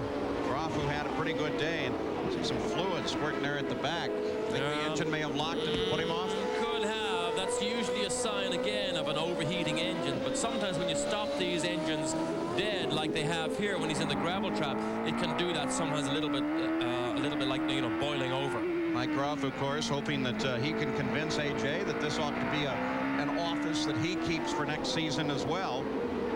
No specific deal announced there yet. Al Unser Jr., second place, 13.2 seconds back behind this man, Michael Andretti. And for Michael, the season has about 4 miles to go. For Shelley Unser, well, she doesn't know what her husband is going to be capable of doing, but she doubts that he'll be able to pick the lead away from Michael. Ed Nathman watches his driver, Michael Andretti, run in the lead where he has been right from the green flag. You ride with him now, up at the top of the corkscrew. Stranger things have happened in racing than a leader stops on the last lap. This year, almost everything bad has happened to other people. That's what happens when you get on a roll, particularly a championship roll. So all the bad luck seems to have gone up and down the pit lane and missed Michael Andretti most of this year. The momentum has been wonderful for Michael, but as he flashes across the line, he takes a look at the white flag telling him there is one more lap left in this, your championship season, Michael Andretti. Traffic ahead of him, but he has plenty of time to take his time, take the right line, whatever he wants to do. The one thing he'll watch is where Al Unser Jr. is, and he's still almost 12 seconds behind. The 9th time that a kart race has been led flag to flag if Michael can only finish this lap. 7 times it has been done by Andretti's, 4 times by Mario, and now 3 by Michael, if he can only make it to the checkered flag. But let's not forget yesterday when he took the win on the last corner. Unbelievable circumstances. Michael already set a record with his 7 wins earlier, now about to push that figure up even further to possibly 8 wins in one season. Phenomenal. Mario still trying to hold on to that podium position and keep 3rd place away from Emerson Fittipaldi. Hiro Matsushita just ahead of them, and Mario carefully alongside Matsushita. Fittipaldi climbing up behind him now. It's going to be very difficult for Emerson to do anything about it now. Michael Andretti, the 11th and final turn, the last turn of the racing season. And as the new champion, Michael Andretti takes Nick Fedoro's checkered flag. He takes the season, he takes the race. Michael Andretti, with an incredible record-breaking year, wins the title now by 34 points in his 22nd career victory, which puts him 11th on the all-time list. And they're breaking out the champagne in the Michael Andretti pits. The racing season is complete, and Michael Andretti is the champion. And everybody there deserves every handshake. Oh, look at the timing and scoring he even gets to share. But they deserve every accolade. We see Kenny there, their tire man. They deserve everything. They've done a super job. The dream of childhood has now been realized for Michael Andretti of Nazareth, Pennsylvania. He follows his father. Michael has captured, after 3 times finishing 2nd, his first of his 3 life's goals. The PPG Cup is his. He is, in fact, the champion. But 2 other challenges still await this man, Michael Andretti. A Formula One title like his father's. That change could come in 1993. And, of course, the Indianapolis 500, a title that has been so elusive for the Andretti name. For now, though, Michael Andretti is happy. He is the champion, a major achievement in Michael's racing career. Michael is undoubtedly the fastest man in IndyCar racing, and is only right and fitting that he should win the championship, fighting hard all the way, winning it from the front with sheer speed and ability and raw talent, and match that to a team and a team owner that gives him the environment and the machinery and the people that he needs. It gels together, and it brings a driver of Michael's talent right to the top. Enjoy the moment. And breaking Danny Sullivan's race record of 103.5 miles an hour, Michael Andretti averaged 103.604. Look at his eyes, bright with happiness. Michael Andretti, one of the more polite drivers in racing, has won here at Laguna Seca, and in doing so, he has taken the championship. Michael Andretti has earned the PPG Cup. As he climbs out of his car, the new champion, we'll be back to talk with him right after these messages. Michael Andretti takes a cool drink of water. He is the champion. Let's go to Gary Gerald. It's bedlam down here, as you might well expect. Michael, this is the moment. This is the moment that you've dreamed about, that you've waited for. so very, very long, and you end up not only with a championship, but with another race win. Oh, thank God. I mean, you don't know how long I prayed for this one. It's just fantastic. I just can't believe it. I mean, it's too overwhelming. What a weekend. I mean, winning, you know, the Marlboro Challenge and the race and the championship. Oh, God, I can't believe it. Nobody has ever had a season quite like this. A record 8 victories now, and of course the extra money that came yesterday in this race today. Were there any times when you really had to sweat it out at all, other than early in the start of the race? Just with Emerson there. It's cold, it's wet. How does it taste? Just with Emerson there, you know, he was really putting the pressure on. Then when he went out, it was just a matter of keeping it on the racetrack. And, you know, the car ran perfect. Kmart Avalon guys did a perfect job in the pits. I mean, it was just a perfect day. What was the feeling when they told you that there were problems for Bobby Rahal and that the championship, in fact, was yours? I said, well, let's go for it then. Let's try to get the race, and then we'll celebrate later. And, you know, we were able to do it. It's great. And you look to your right, and you look at the hat that your dad has on, Michael Andretti, 1991 PPG IndyCar champion. Mario, you've been in this scenario in Formula One, in Indy cars, and now you see your son share this moment. I know that it's got to be a lot of emotion inside you and a very special time. I tell you, special is really the way to describe it, because I tell you, it's been tremendous amount of pressure, and then watching Michael sort of claw his way up the championship ladder, you know, throughout the year. I think, you know, the team just rallied behind him. We have a wonderful team behind us, and I tell you, we're happy, our sponsors are happy, and I think our life will go on very well in our team for next year. Late in this race, you and Emerson, it was kind of like the old Formula One days. You guys were scrawling and crutching and banging almost yourself. Yeah, I was slipping and sliding. I was really loose, you know, in the back, and come up on traffic, get blocked, and there was Emerson, and, you know, I tried to defend myself. It was toward the end of the, you know, the end of the race, and I'm sure he understands. Now, you get to go to the victory podium and stand alongside your son, who is the champion of 1991. Proud moment, believe me. It's the only way I can say it. Thank you very much, Mario. Congratulations again, Michael. It's going to be quite a celebration, I'm sure. Big party tonight. Big party tonight. All right, let's go to Jan Beekes. We're here with Al Unser Jr. Al, it's a hot day. You worked hard, but you couldn't quite get Michael.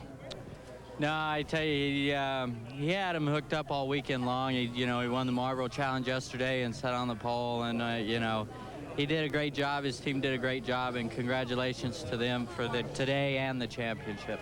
You guys got out in and out of the pits real quick today, though, but just not the speed on the track. Was the car not quite hooked up the way you wanted? Yeah, we haven't been hooked up all weekend, and today is the best the race car's been all weekend, and so. You know, we could match him, but we couldn't outrun him. So. Do you have any message for Michael, you turning the championship over to him now? Any words, what it's like carrying that championship for a whole season the way you did? No. Let him. He'll learn and find out. So. Thank you, Al. Thanks.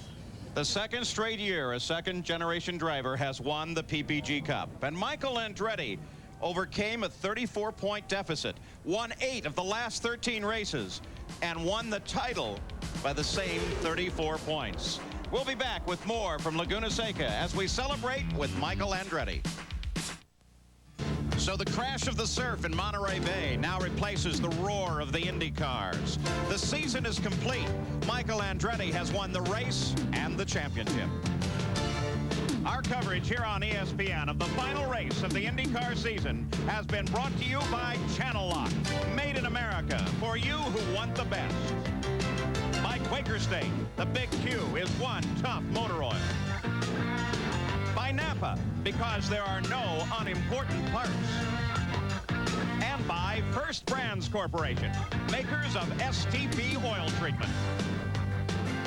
On his way to the championship, Michael Andretti led 975 laps in the 91 season. The next best was Al Unser Jr. with 277. And of course, the victory here today, flag to flag. 3,764 miles are now complete. The racing season is done. Another season for the IndyCars has come to an end, and like so many more before it, it has been a combination of events that follows every mile. Dreams deferred and fulfilled. For Michael Andretti, the year-long battle is rewarded with a championship. For the rest, there is now a winter ahead to plan. We congratulate the new champion and his crew and his supporters. coverage of the IndyCars is a labor of love for this television crew. We hope you have enjoyed it with us. So now, IndyCar fans can sit back and talk of this record-breaking season and dream of next year. I'm Paul Page for Derek Daly, Gary Gerald, and Jan Bikas. We'll see you next season.